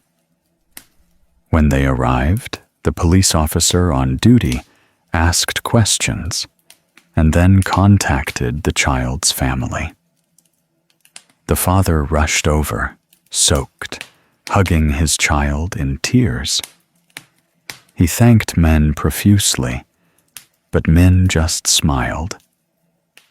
I also got lost when I was little, so I understand how that feels. I'm just happy I could help the child. He left with a strange sense of peace. Time passed, and Min encountered a setback. The company he worked for downsized, and his contract was terminated. For nearly 2 months, he searched everywhere for a job, without success. His rent money was running out. His heart was anxious, and his faith was shaken. One day, while sitting in a small coffee shop, waiting for a job interview, he happened to meet a man who struck up a conversation. The man looked at him intently for a moment, and then asked, "Are you Min? I remember now. You're the one who helped my son the other day." Min was startled, then recognized the father from long ago. The man was now the HR director of a large company. They chatted for a while, and just 1 week later, Min was hired permanently at that company in a position even better than his old job. When recounting the story, Min simply said, "At that moment, I wasn't thinking much. I just couldn't leave the child in the rain. I never imagined that small act would open up such a great opportunity for me." The Buddha taught that when a good thought arises, heaven and earth provide assistance. When we act with a clear mind, without seeking profit, without fearing loss or gain, then the universe itself will arrange good things for us. Perhaps not immediately, but when the merit is sufficient, the fruit of goodness will appear. A good deed is never meaningless. Sometimes a timely word of comfort saves someone from despair. Sometimes a small act, like helping someone cross the road, makes them remember you for life. Every good deed is a lamp. When many lamps shine together, the world will be less dark. But that lamp only shines when we decide to light it, not just think about it. Those who practice Buddhism not only observe precepts and chant sutras, but also know how to act with mindfulness. Mindfulness in every good deed. This means we are clearly aware of what we are doing, of the compassion present in our minds. When we help others without expecting anything in return, when we stop without calculating, at that very moment, our minds are abiding in wholesome Dharma. The Buddha once said, "A good deed is a flower in the wind. Its fragrance spreads everywhere, and the sower does not need to see it." Therefore, if we only think about doing good without doing it, the flower will never bloom. Someone once asked the Buddhist Dharma channel, "Teacher, how do I know what a truly good deed is?" I said, "If you do it, and your heart feels light, your mind refreshed, without resentment, without fear, without expecting others to repay you, then that is goodness.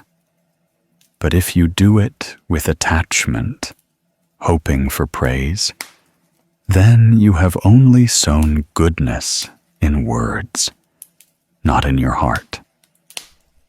A truly virtuous person is one who dares to act immediately when they see a need, because they don't wait for perfect circumstances. They understand that hesitation is sometimes a way of unintentionally turning away from the opportunity to sow blessings. Human life is short. Time passes quickly, like a breath.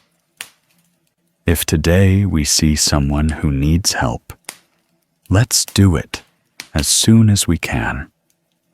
Because who knows, in that very action, we might be resolving old karma or opening up a new, auspicious connection. Don't wait for anyone to tell you. Don't fear what others might think. What others do is their business. Just keep your mind clear. The Buddha taught that when a good thought arises, merit follows, like a shadow that never leaves the form. Doing good, no matter how small, is better than 1,000 promises of good that are never fulfilled. After hearing Min's story, someone said, "If everyone were like him, this world would be much warmer." Indeed, warmth does not come from material things, but from the human heart. When we decisively act kindly, we light within our hearts the fire of faith and love, and that very fire will warm other souls. Now, if you can, please pause for a few moments. Close your eyes. Take a deep breath in and slowly exhale. Listen to your heartbeat, your breath entering and exiting. In that breath, we feel our hearts settling. Remember the times you hesitated before doing good, and make a vow that from now on, when the opportunity arises, you will dare to step forward, not because you want praise, but because your heart finds peace in it. Today's practice is very simple. Just every day, when you go out and meet someone who needs help, whether it's a small gesture, picking up something dropped, helping an elderly person, yielding the path to someone, or speaking a kind word, do it immediately. See it as a way of meditating in action.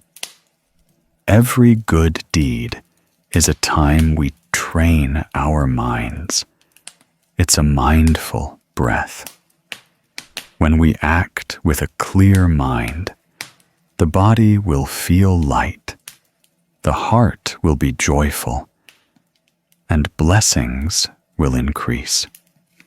When night comes, before going to sleep, you can place your hand on your chest. Take a deep breath and ask yourself, what good have I done today? Even if it's just a small thing, smile with gratitude. That very moment is when blessings blossom in the heart. The wise never hesitate in doing good, because they understand that every good deed is a time to sow seeds of peace and joy for the future. Heaven and earth do not forsake those with pure hearts. Doing good and then forgetting is like rain soaking the earth. Doing evil and then fearing is like burning one's hand. As long as we live with determination, daring to act for the good, life will naturally become infinitely more peaceful. The Buddha taught that the wise do good without seeking blessings, and blessings naturally come. The ignorant seek blessings without doing good, and blessings do not materialize. That saying is a reminder for all of us. Don't just pray for peace, but create peace through your own actions. So, to all who are listening to these words, if there is a seed of kindness in your heart, please do not let it sleep. Water it with action. When we decisively do good, we are deciding to sow the seeds of happiness. And when we sow enough good seeds, this life will become a garden full of fragrant flowers, of blessings.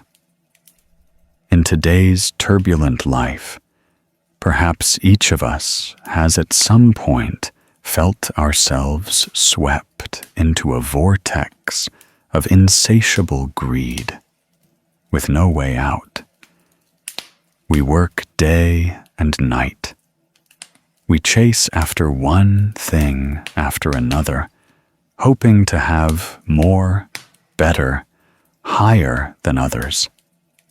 But the more we strive, the emptier we feel inside. Our wealth increases. Our material possessions become more abundant. But our minds are restless, our bodies tired, our sleep no longer peaceful. Many people think that having a lot of money, a lot of power, a lot of praise is happiness. But then, lying in a hospital, hearing the sound of a ventilator nearby, they realize that none of these things can buy peace. The Buddha taught that in human life, suffering is caused by the three poisons: greed, anger, and ignorance. These three fires burn our minds every day, causing us to lose the inherent purity of our souls. Greed is wanting to possess, wanting to have for oneself. Anger is wrath when things don't go as desired. Ignorance is delusion, not seeing the truth. People often think that a little greed doesn't hurt, that greed provides motivation to live. But the Buddha clearly pointed out that greed is like a bottomless well. The more you draw from it, the emptier it becomes. Because when we achieve what we want, our minds generate another desire for something more, something greater. And so, our entire lives are spent chasing endlessly until we are exhausted, yet still without finding true happiness. Take a look around. You will see countless people working day and night, toiling physically and mentally to gain more money and fame. But how many are truly happy? They buy more material things, but their hearts are lacking in love. They may eat delicious food in luxurious homes, but no meal truly brings peace of mind. Greed makes people lose the present because the mind is always focused on the future, on what it doesn't yet have. The more ambition, the less peace. The Buddha once taught, "One who knows enough, though lying on the ground, finds peace and joy. One who does not know enough, though in heaven, still does not find happiness." Those words are simple, yet penetrate to the core of the human heart.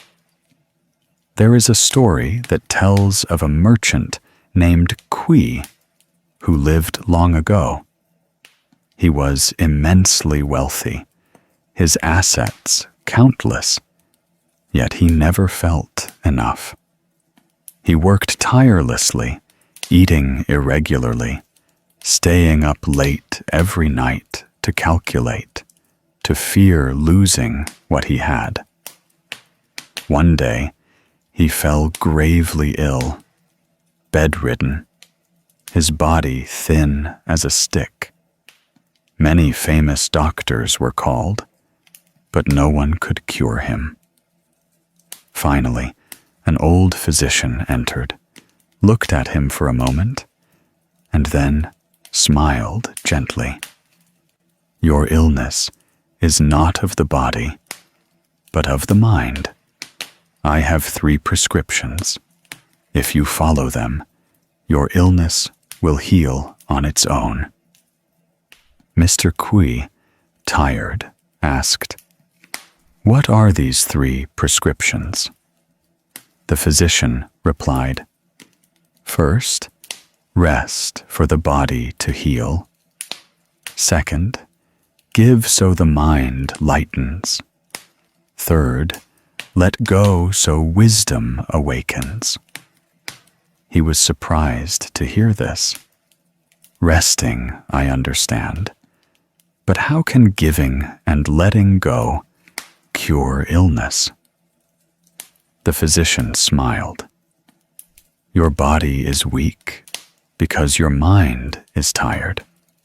Your mind is tired because it wants to hold on to everything. Try giving once, you will feel lighter. When you no longer fear loss, your body will naturally recover."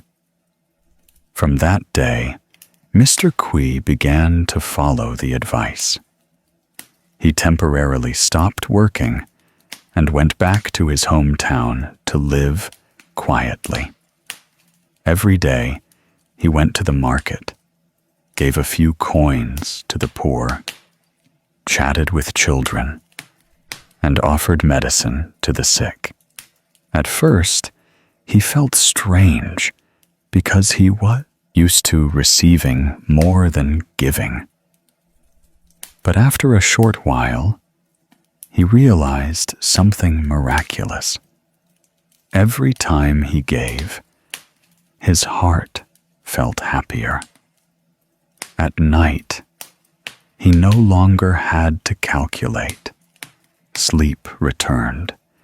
His breath was lighter, and his body gradually recovered. After 3 months, he was completely cured.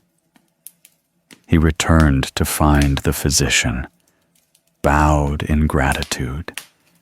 "Teacher, you saved me with precious medicine."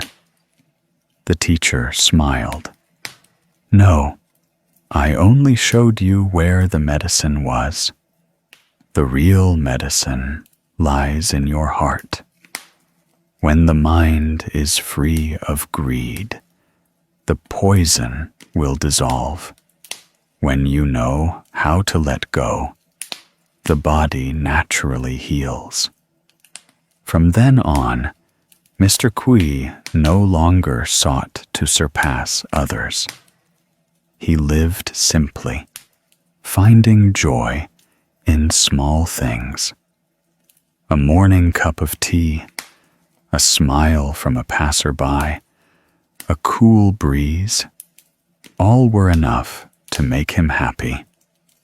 People still called him Mr. Kui the Compassionate, because wherever he went, he spread joy. And he often told those who came to him for advice, let go of a part of greed, and your heart will gain a part of peace. This story seems ancient, but is still relevant to everyone today. We too are the Mr. Quais of modern times, chasing after work, material things, and fame. We forget that we are sacrificing our health and simple joys. Many people trade relationships for a small, immediate gain, losing integrity for greed. But who can take anything with them when they leave? This body will ultimately be nothing but dust. Only the good or bad karma we create will follow us forever. Therefore, the wise do not accumulate wealth, but accumulate merit. Do not gather money, but gather good deeds. The Buddha taught that those who practice generosity are never poor. Those who know how to give are never lacking. Because giving is not just about giving material things, but about letting go of our attachments. When we give, our hearts open, the light of compassion spreads, and blessings naturally come.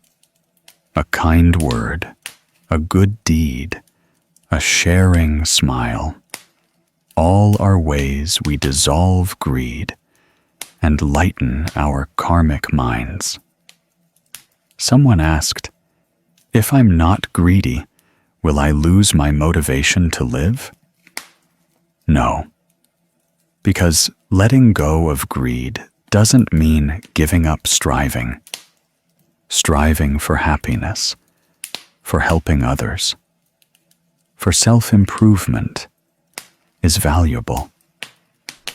But striving with a mind of contentment, without attachment, without jealousy, that is the middle way the Buddha taught. Remember that greed is like thirsting and drinking seawater. The more you drink, the thirstier you become. The more ambitious a person is, the less happy they are. True happiness does not come from how much you have, but from how much you feel. A person eating plain rice with salted vegetables, with a peaceful mind, is happier than someone sitting at a lavish banquet, fearing loss. When we can let go of greed, life becomes vast, and every moment becomes a joy. To heal a greedy mind, we can start with small practices.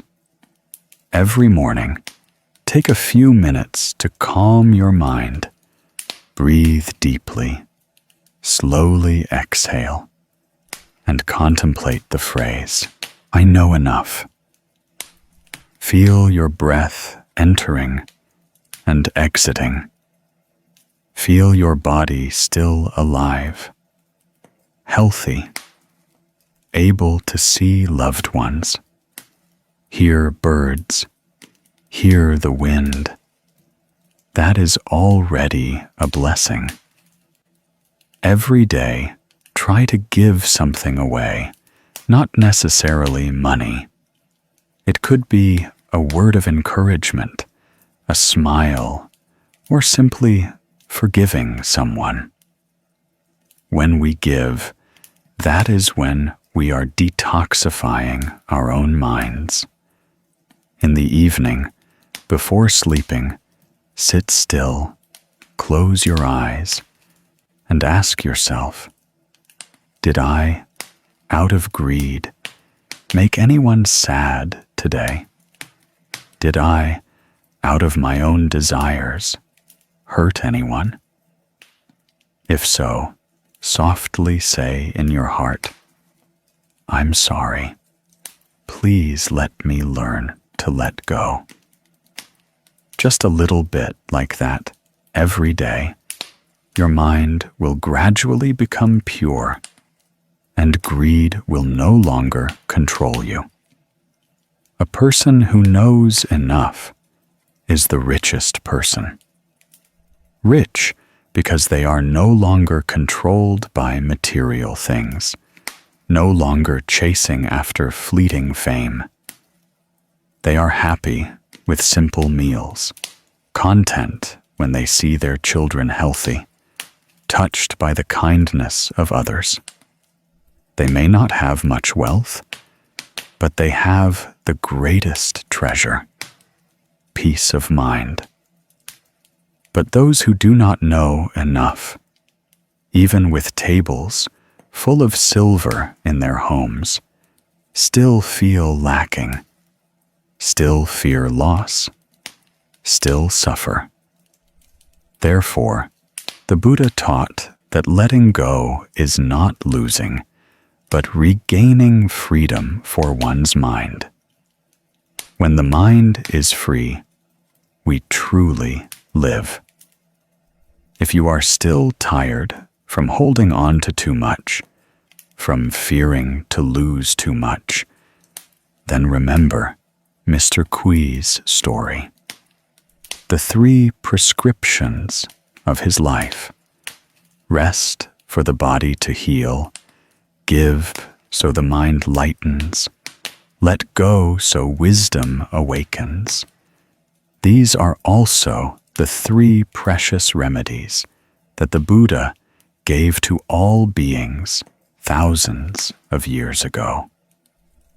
Learn to rest properly, not just for the body, but also for the mind. Learn to give without needing to receive. Because giving is a way to open the mind. And learn to let go. Let go of hatred. Let go of jealousy. Let go of attachments. When you let go, you will find your heart as vast as the sky, as light as the autumn wind, as bright as a dewdrop on a leaf. In this peaceful breath, you can silently recite, "Let go of a part of greed," and your heart gains a part of peace. This is not just a reminder, but a path of practice. Whenever you feel your mind wanting to possess, wanting to compete, stop and contemplate. Is this truly necessary? Will it bring me peace? If not, smile and let it go. Because happiness is not far away, but right in the moment you are willing to let go. And when you know how to live like that, the world naturally becomes gentler. Those around you also enjoy the peace from the gentle energy in your mind. That is the greatest blessing. The blessing of letting go of greed. The Buddha taught that a person who knows enough is the richest person in the world. When we live with contentment, our minds will be clear, our wisdom will be bright, our bodies will be healthy, and our lives will be peaceful. Like Mr. Kui of old, from a suffering person due to greed, he became a free person due to letting go. Please allow me to send you a small, compassionate reminder. No one in life can take anything with them. Only blessings and karma follow forever. So choose to accumulate blessings by living virtuously, knowing enough, and letting go of greed. Give a little love, let go of a little attachment, rest a little so your body and mind can heal. Then you will see that peace is not far away, but right here in this very breath. Take a deep breath, smile, and say to yourself, I know enough. I am happy. In this life, each of us has experienced moments when our hearts felt heavy with a sense of lack. Sometimes it's a lack of money, sometimes a lack of love, sometimes a lack of a hand to hold us. In these lonely moments, as the years pass, people tend to cling tighter, fearing loss, fearing disadvantage, fearing that others have more than them. We forget that some things can only truly be gained when we give them away. Many people live their whole lives in worry, trying to accumulate a lot of wealth, but ultimately find their hearts empty. Others have nothing in their hands, but their smiles shine as brightly as the sun. This is because they know how to give, how to share. The Buddha taught that blessings do not lie in how much we have, but in how we give. Some give little, but receive great blessings, while others give much, but generate no blessings. Because blessings are not measured by material things, but by the mind. A person who gives with a compassionate heart, without expecting anything in return, even if it's just a cup of water or a word of comfort, sows good seeds.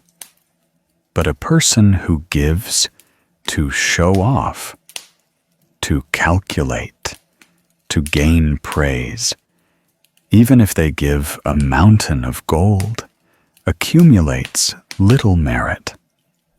Because as the Buddha taught, the mind is the root of all karma. A good mind generates blessings. An evil mind destroys blessings. In modern life, people's hearts often become more closed. We worry about keeping what we have, fearing loss, fearing being taken advantage of. But it is this very closedness that makes us lonely, that makes human kindness fade. When we see someone who needs help, we hesitate, asking ourselves, should I help or not? What will I get if I help? These very questions prevent blessings from coming to us, because blessings do not come from rational calculation, but from a heart that naturally knows compassion. The ancients said, to give is to keep forever. That is not just a moral teaching, but a truth of cause and effect.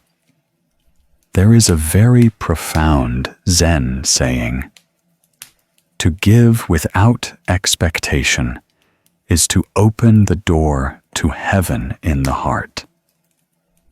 When we give without wishing for praise, without seeking blessings, but simply out of compassion, at that very moment, our hearts have touched the realm of peace and joy. That heaven is not far away. It is not a place with palaces or devas, but right within our heart that knows how to give selflessly. I want to tell you the story of Mrs. Sao, a poor woman living in a remote rural area. Mrs. Sao lived her entire life in a small house by the river. The thatched roof was old and worn. The earthen walls patchy. She didn't have many possessions, just a few vegetable beds, a chicken, and a dog, living simply day by day.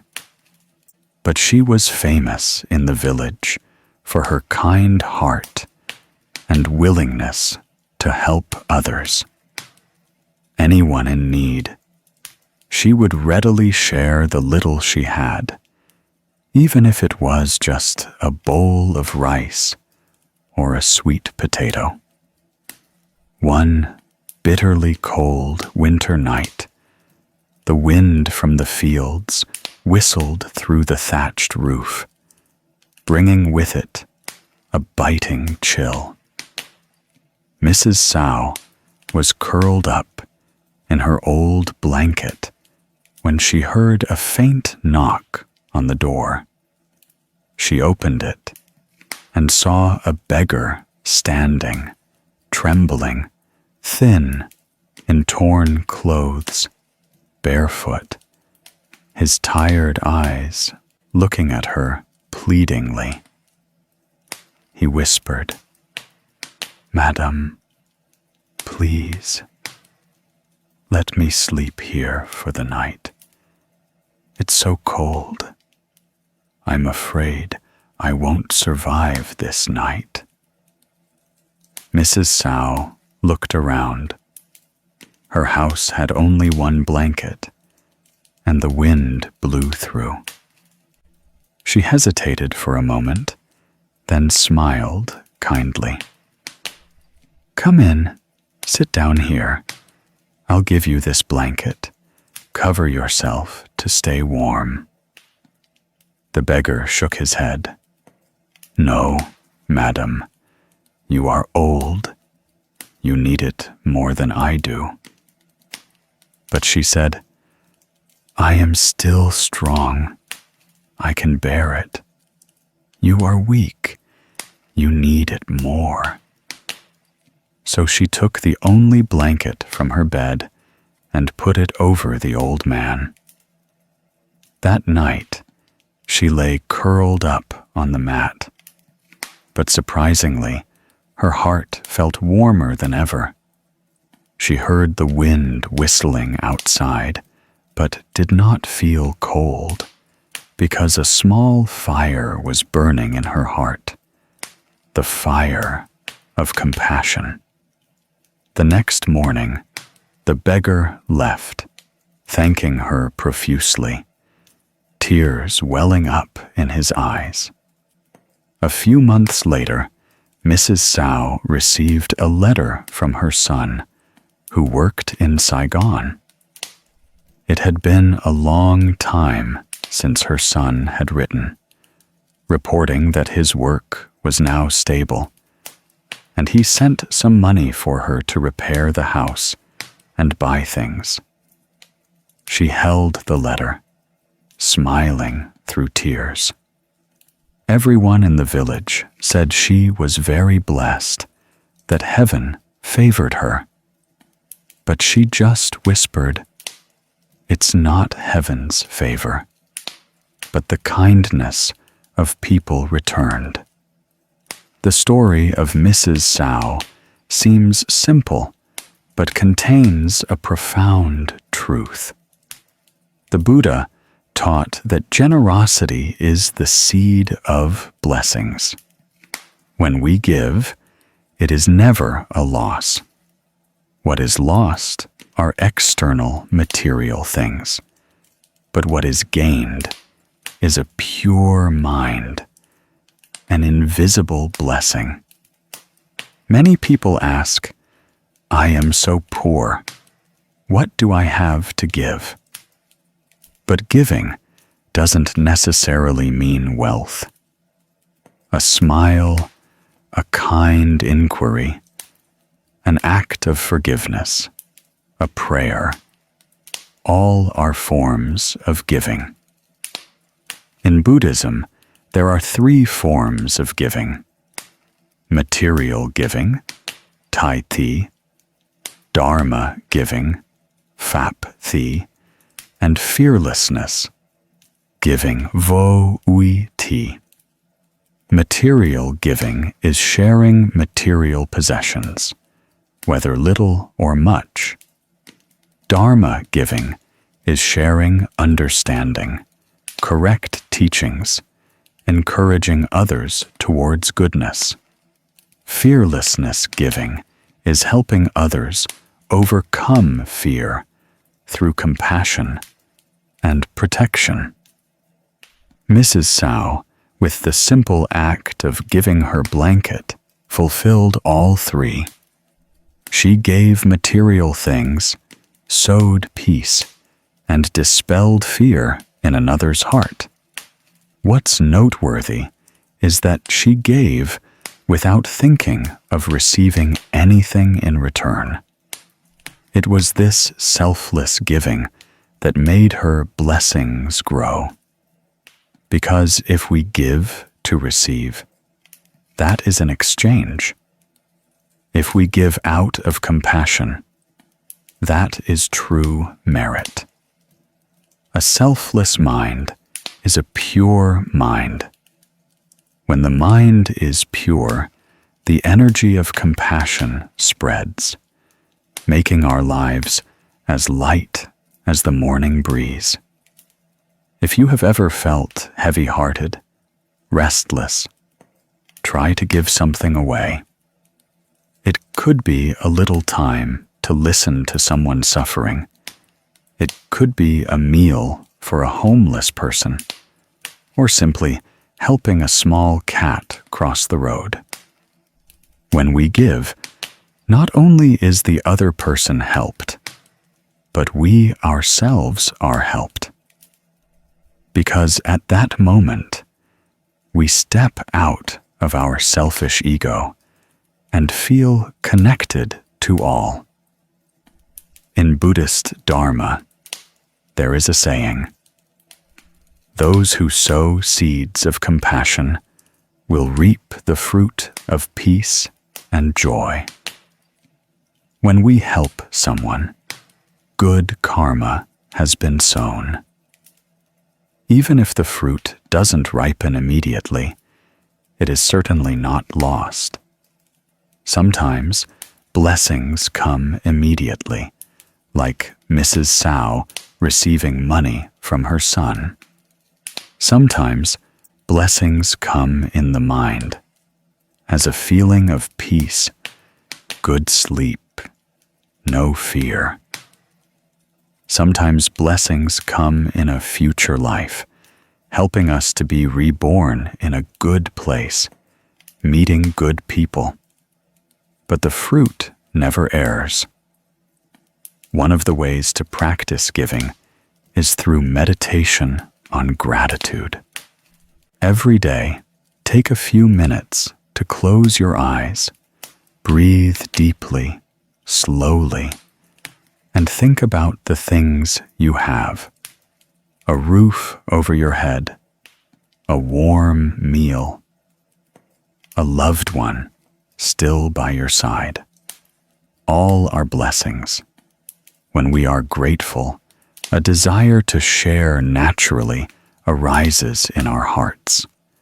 From there, the act of giving becomes light, natural, like breathing. When the mind is grateful, we will feel nothing is lacking. When the mind is compassionate, we will no longer fear giving. And when we give with a compassionate heart, we are opening the door to heaven within ourselves, without needing to wait until we reach the Buddha's realm. Heaven is already present in the moment our hearts are full of love. Try one morning. Instead of rushing, take some time to prepare a meal and bring it to the lottery ticket seller at the corner. Try one evening when someone in your house annoys you.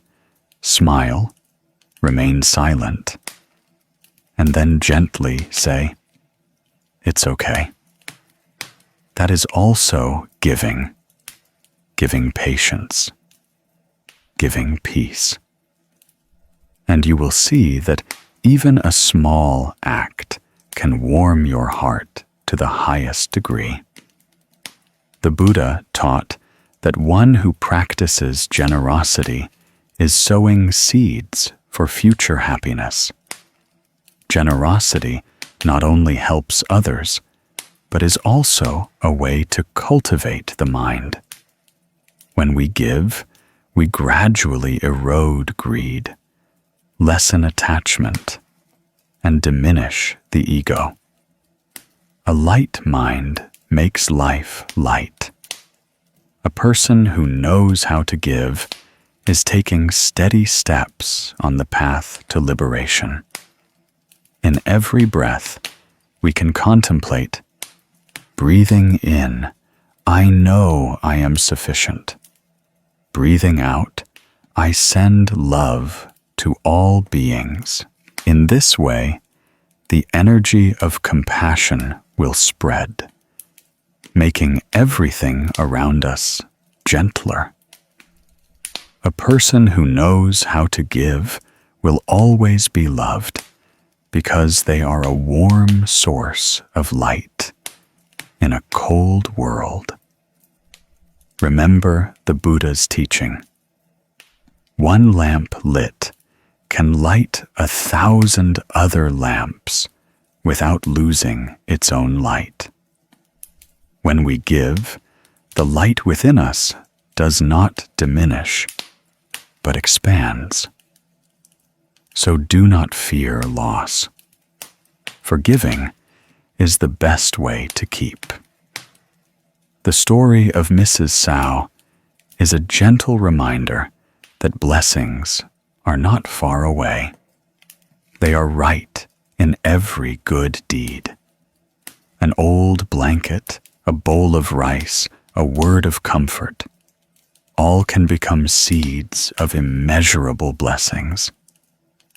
One who knows how to give, though poor in material things, is still rich in blessings. One who does not know how to give, though rich in money, is still poor in mind. Therefore, if today you feel that your life has many unsatisfactory things, don't just wish to receive more. Begin by giving. Give trust. Give love. Give inner peace. And then, like flowing water, what you send out will return in another form. Sometimes it's blessings, sometimes it's peace, sometimes it's just a smile someone gives you. When we know how to give, we are learning to live according to the Buddha's path. Because the Buddha did not teach us to be rich or to be better than others, but taught us to love, to understand, to know how to let go. And when our hearts are filled with compassion, we will find that everything around us becomes beautiful. So engrave this teaching in your heart. To give without expectation is to open the door to heaven in the heart. Practice giving every day, even just a little, and you will find life inherently light, your mind inherently peaceful, and blessings will naturally come like flowers blooming in the morning sun.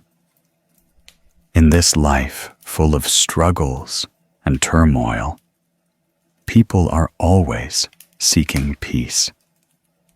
But the further we go, the more we find our minds dragged into complicated matters.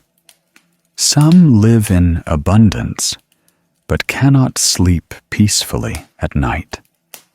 Some have fame and fortune, but their hearts are always restless, fearful, doubtful, worried about something nameless.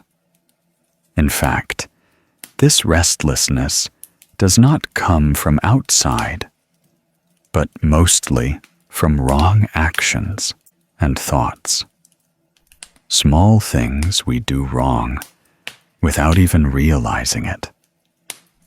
When we act against our conscience, against morality, the mind immediately generates thoughts of worry and uneasiness, leading to afflictions.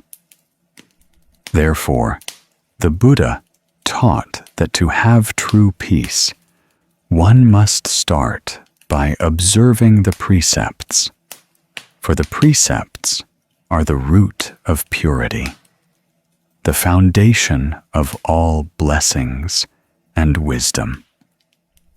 The Buddha taught that observing precepts protects the body and mind, just as someone walking in a forest wears shoes to avoid thorns. Precepts are not a burden or rigid rules, but an armor that protects the soul.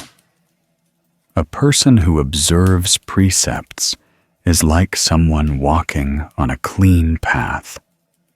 They know where there is path to avoid, where it is slippery, to walk slowly. A person who does not observe precepts is like someone walking blindfolded at night. They easily stumble, easily get lost, and then suffering comes from their own actions. Lay practitioners, though not living in a monastery, still have 5 fundamental precepts to uphold for peace of mind and increased blessings. First, not to kill. The Buddha taught that all beings fear death, all cling to life. Using oneself as an example, one should not kill, nor cause others to kill. When we kill, even small creatures, our minds have initiated a violent thought, sowing seeds of suffering. Conversely, when we show compassion and save lives, merit immediately arises. Some say, "It's just a fish or an ant, what does it matter?" But in the law of karma, nothing is small. A single evil thought, however minor, still contaminates the mind. A single good thought, however tiny, still helps the mind become clearer. A person who observes the precept of not killing is one who respects life and knows how to live in harmony with all beings. Second, not to steal. Wealth in this life is precious to everyone, for it is the fruit of each person's effort and sweat.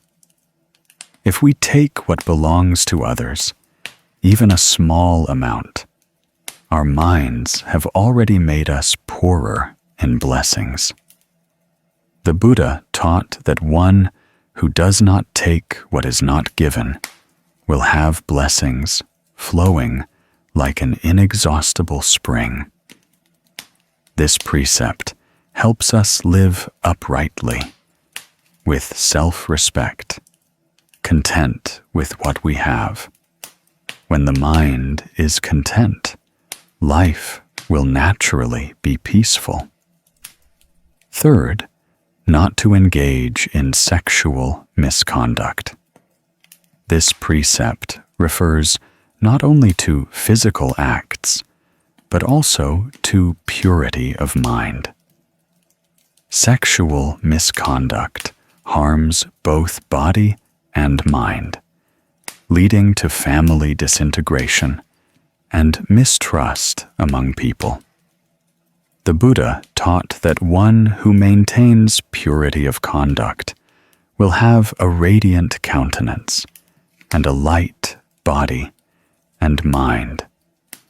When we live faithfully and maintain trust with our partner, we are sowing the seeds of true happiness. Fourth, not to lie. Words can save lives, but they can also kill. A malicious word can hurt someone for life.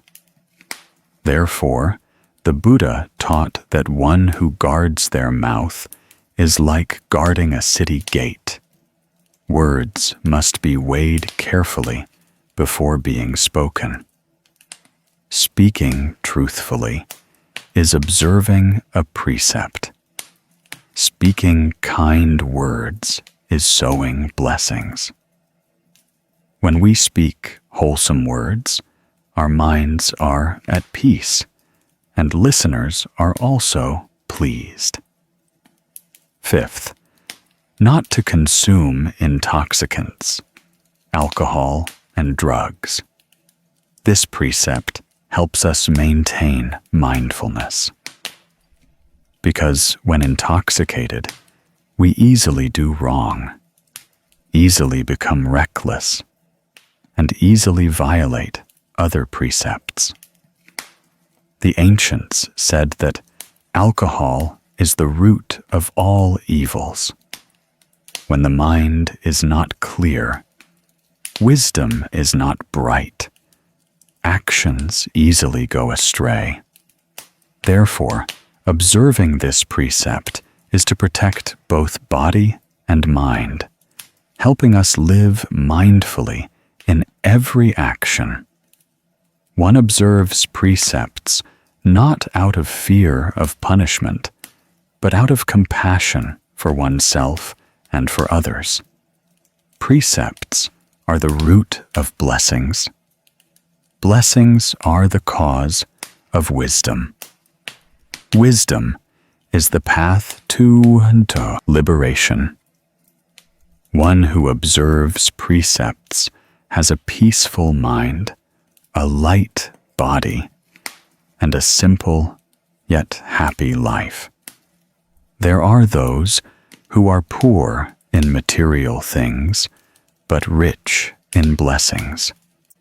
This is because they live uprightly, deceive no one, do no evil, and always help others within their capabilities. The story of Mr. Nam, a general store owner in a small area, is a testament to this. He lived simply, kindly.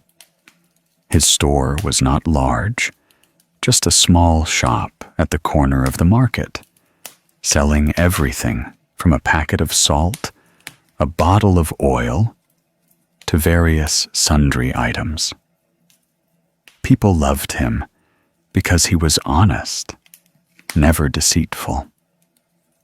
Once, an elderly woman who was confused mistakenly gave him a large banknote when buying only a few small items.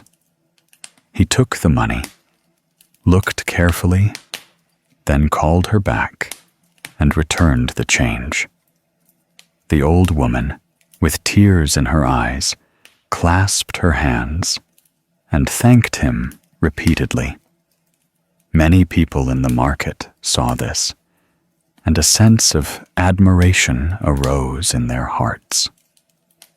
From that day on, whoever bought anything sought out Mr. Nam's store, because they trusted that he would never cheat them.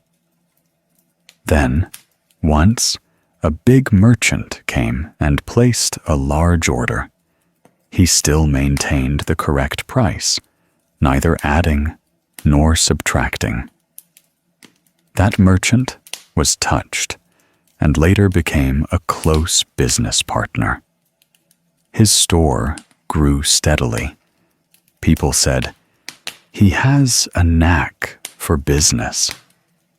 But in fact, that was merit derived from observing the precepts, because he did not steal, did not cheat, did not lie. His mind was always pure, and his blessings always increased. When his mind was pure, people saw his sincerity in his eyes and naturally trusted him. Observing precepts is not something distant, but a concrete action in every small deed. When we return, found money, when we don't speak ill of anyone, when we refuse a temporary pleasure to keep our minds pure, that is practicing precepts. One who does not observe precepts, even if wealthy and famous, always lives in fear and restlessness within. But one who observes precepts, even living simply, feels light-hearted because they know they have harmed no one, cheated no one.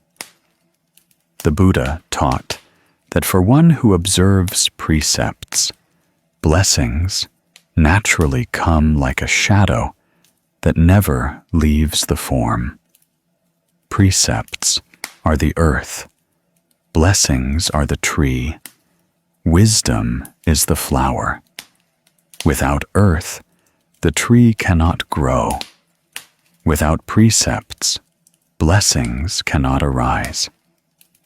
One who observes precepts is like one who plants a tree in the right season and soil. With gentle care, the tree will naturally flourish. In present-day life, some people think that observing precepts is for monastics, not necessary for lay people. But in fact, observing precepts is cultivating the mind. And everyone needs to cultivate their mind. A person who knows how to speak truthfully, knows how to love others, knows how to avoid evil, is a person practicing the Dharma in the world. Even if they don't live in a temple, don't chant sutras, don't prostrate much. But if they keep their minds pure, they are living according to the Buddha's Dharma. Someone asked me, "Is observing precepts difficult?" I just smiled gently and said, "It is difficult when the mind is still greedy, angry, and ignorant. It is easy when we know how to love, how to let go, and how to be content. Observing precepts is not restriction, but liberation.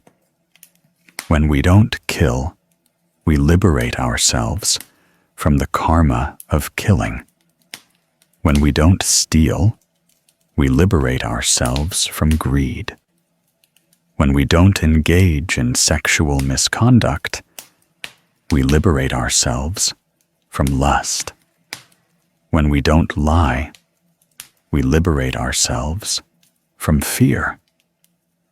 When we don't get drunk, we liberate ourselves from delusion.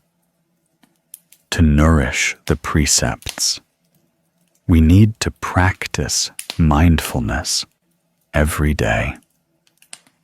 Whenever we intend to do something, say something, we pause, ask our hearts, will this hurt anyone?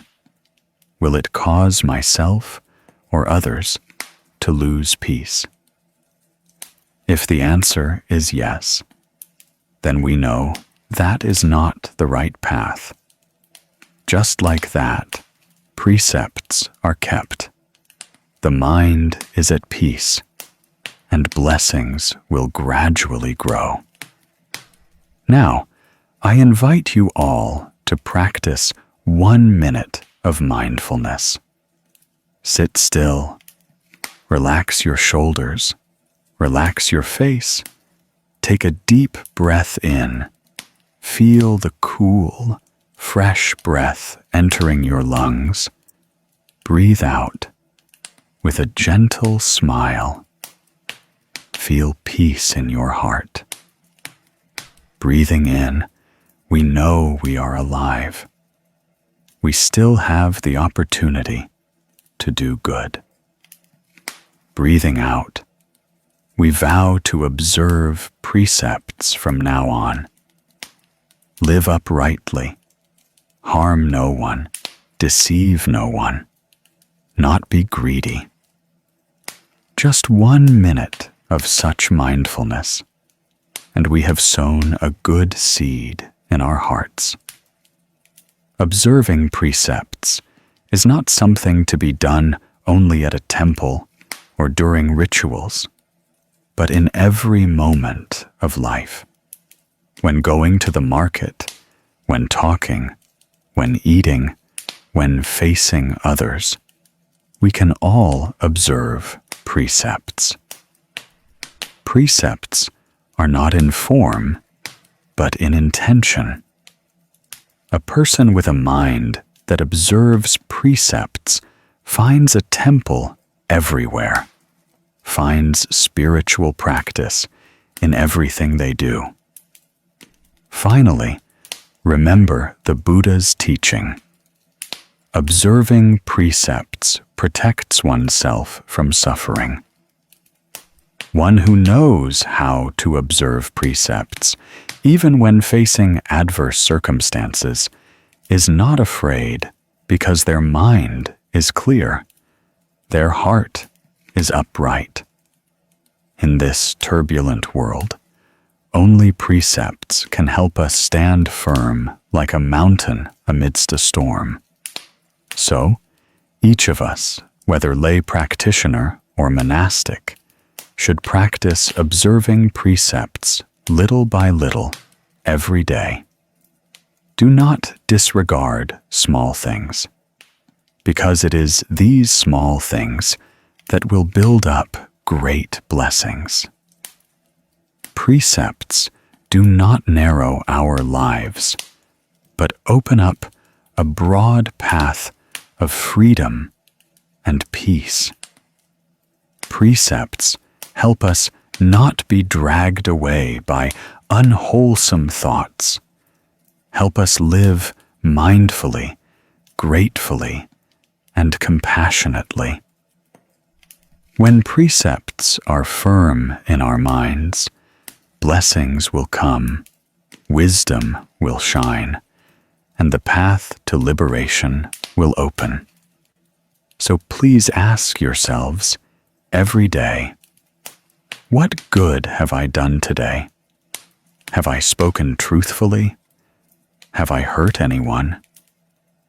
Each time you ask, you are examining yourself with the lamp of wisdom. And once that light has blazed forth, the darkness of ignorance naturally vanishes. May all beings observe precepts, live in mindfulness, with pure body and mind, complete blessings, and together walk on the path of liberation that the Buddha taught. In this life, each of us has at times felt so tired, not because the work was too heavy, but because people's hearts are too complex. Sometimes we live well, but are still misunderstood. Sometimes we do good, but are still criticized. Sometimes we just want peace, yet storms still find us. Then we ask ourselves, why are people's hearts so unpredictable? Why does a good heart lead to being hurt? And amidst all that turmoil, we lose ourselves. The Buddha taught that life is impermanent, and so are people's hearts. What others do is their business. Keeping our minds good is enough. This teaching seems simple, but it is a profound practice. Because people often suffer, not because of what others do, but because we keep thinking about it, keep comparing, keep blaming. When we learn not to let others' actions disturb our peace of mind, we truly find freedom. Someone asked, if everyone ignores everything and doesn't care, then where is fairness in life? The Buddha taught not to ignore with indifference, but to let go with wisdom. This means we still live virtuously, still love, still do our best, but are not bound by others' reactions. Because whether others praise or criticize, that is their karma, not ours. If we live righteously, do no wrong, then even if misunderstood by the world, heaven and earth will bear witness. There is a small story about a woman named Mai who worked in a restaurant. She was kind and honest, came early every day to clean and cook, and always smiled at everyone. But a jealous colleague often spoke ill of her, fabricating stories that she stole from the restaurant. At first, Mai was very sad. She cried. She wanted to quit her job. But then one day, she happened to hear a radio broadcast in the kitchen. A monk was teaching that those who speak ill of us are simply accumulating their own karma. If we get angry at them, we take on that suffering ourselves. If we love them, we are resolving our own karma. Those words were like a light shining on her heart. And from then on, she was no longer sad. Every time she was criticized, she just smiled. Every time she heard someone speak ill of her, she silently chanted, Namo Amitabha Buddha. Gradually, the person who spoke ill of her felt ashamed and stopped. One day, that colleague fell gravely ill, and no one took care of her. Only Mai brought her porridge. The colleague cried bitterly, holding Mai's hand and apologizing. Mai just said, "It's okay, dear sister. I know you are suffering greatly." Those words touched the other person, and everyone in the restaurant looked at Mai with respect. The lesson here is clear. What others do is their business. What matters is our own heart. If we keep chasing after the right and wrong of the world, our minds will be tired for life. But if we turn inward and maintain a peaceful mind, then no matter how strong the winds outside, our hearts will remain like a calm autumn lake. The Buddha taught that when the mind is at peace, all things are at peace. That peace does not come from outside, but from within us. Therefore, practitioners do not fear storms, only fear that their minds are not yet awakened. When the mind is still wavering, the words of others are like a wind that sweeps us away. When the mind is firm, all praise and criticism are like clouds floating across the sky, leaving no trace. Many people suffer their whole lives because of the word superiority. They want to prove they are right, and others are wrong. They want others to understand, to acknowledge. But the more they try to prove, the more they lose peace. Some, in a fit of anger, say words they regret for their entire lives. Some, wanting to be superior, create verbal karma and then bring suffering upon themselves. The Buddha taught that conquering 1,000 battles is not as great as conquering oneself. Conquering oneself here means conquering the mind of anger, ignorance, and attachment. When we are not controlled by these emotions, we have taken a big step on the path to liberation. There is another story that tells of a Zen master sitting in meditation in the forest. A person passed by, saw him sitting silently, and immediately cursed him. "You are a lazy person, just sitting there doing nothing for the world." The Zen master remained silent. The person left angrily. When night fell, he got lost and returned to ask the master for shelter. The Zen master still smiled, lit a fire, and offered him food.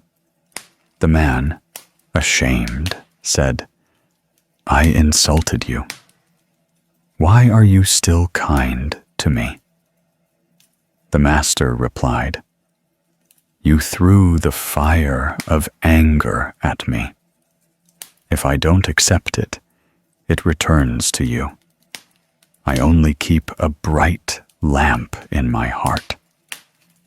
The story, though simple, is a testament to the wisdom of one who knows how to cultivate the mind.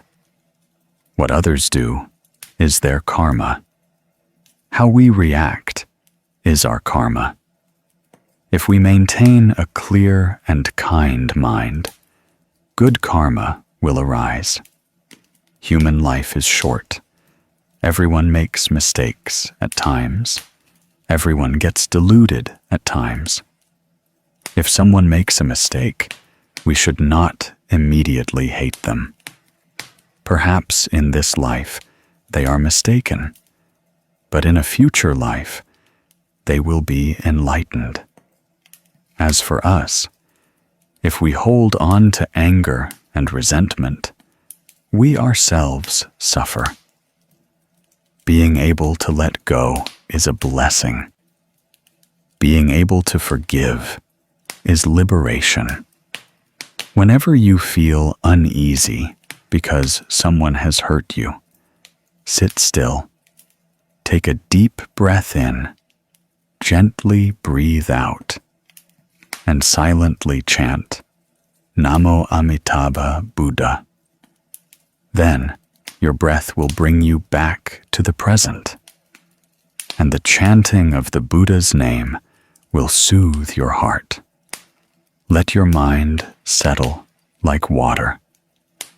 Then you will realize that all the things that once made you sad are no longer important. In the morning, when the sun rises and the gentle light shines through the window, smile and silently tell yourself, today I will only do good. Speak kind words. Think good thoughts. That is the simplest, yet incredibly effective way to practice. Because when our minds are good, everything around us will also be good. When we smile, life also smiles back at us. Life is not lacking in people who want to challenge us with words and actions. But remember, no one can make us suffer unless we allow them to.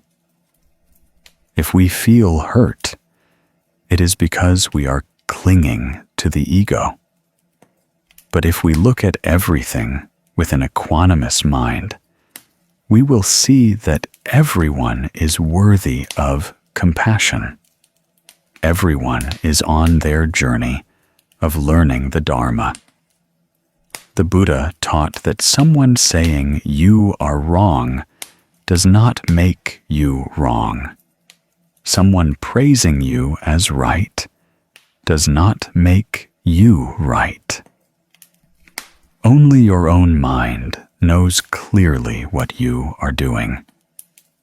Therefore, do not let others' words shake your heart. Continue on the path of goodness. Even if misunderstood by others, it doesn't matter. Good karma will follow you like a shadow. Finally, practice a small method of cultivation. Every night before sleeping, sit still for a few minutes, breathe gently, and ask yourself, did I make anyone sad today? Was I angry at anyone today? If so, send them a good thought, an apology in your heart. If not, be grateful that you lived peacefully today. Then recite Namo Amitabha Buddha and smile. Then you will feel your mind as light as a cloud. Life is like that. What others do is their business. Our peace of mind is enough. No need to prove, no need to argue, no need to compete. Just live according to the Dharma. Do good. Maintain a compassionate heart. And recite the Buddha's name. That is enough for a meaningful life. When we understand this, we will stop being angry, stop suffering, stop worrying. Because we know that everything in the world is like clouds passing across the sky. Only a pure mind remains. Let the Buddha's teachings permeate every breath, every step. Every day, just one recitation of the Buddha's name, and our minds will be like a calm autumn lake, still and clear. Then, no matter how many storms rage outside, we will remain at peace amidst the flow of life. The temple bell echoes in the silent night. The bell reminds us that all suffering will pass, all grievances will dissipate. Only the light of compassion in our hearts will never be extinguished. And now, if you are listening to these words, take a deep breath in, gently breathe out, letting all worries vanish with your breath. Tell your heart, what others do is their business. My peace of mind is enough. Listening to the Dharma, doing good, letting go, reciting the Buddha's name once a day. That is the path to peace, liberation, and true happiness.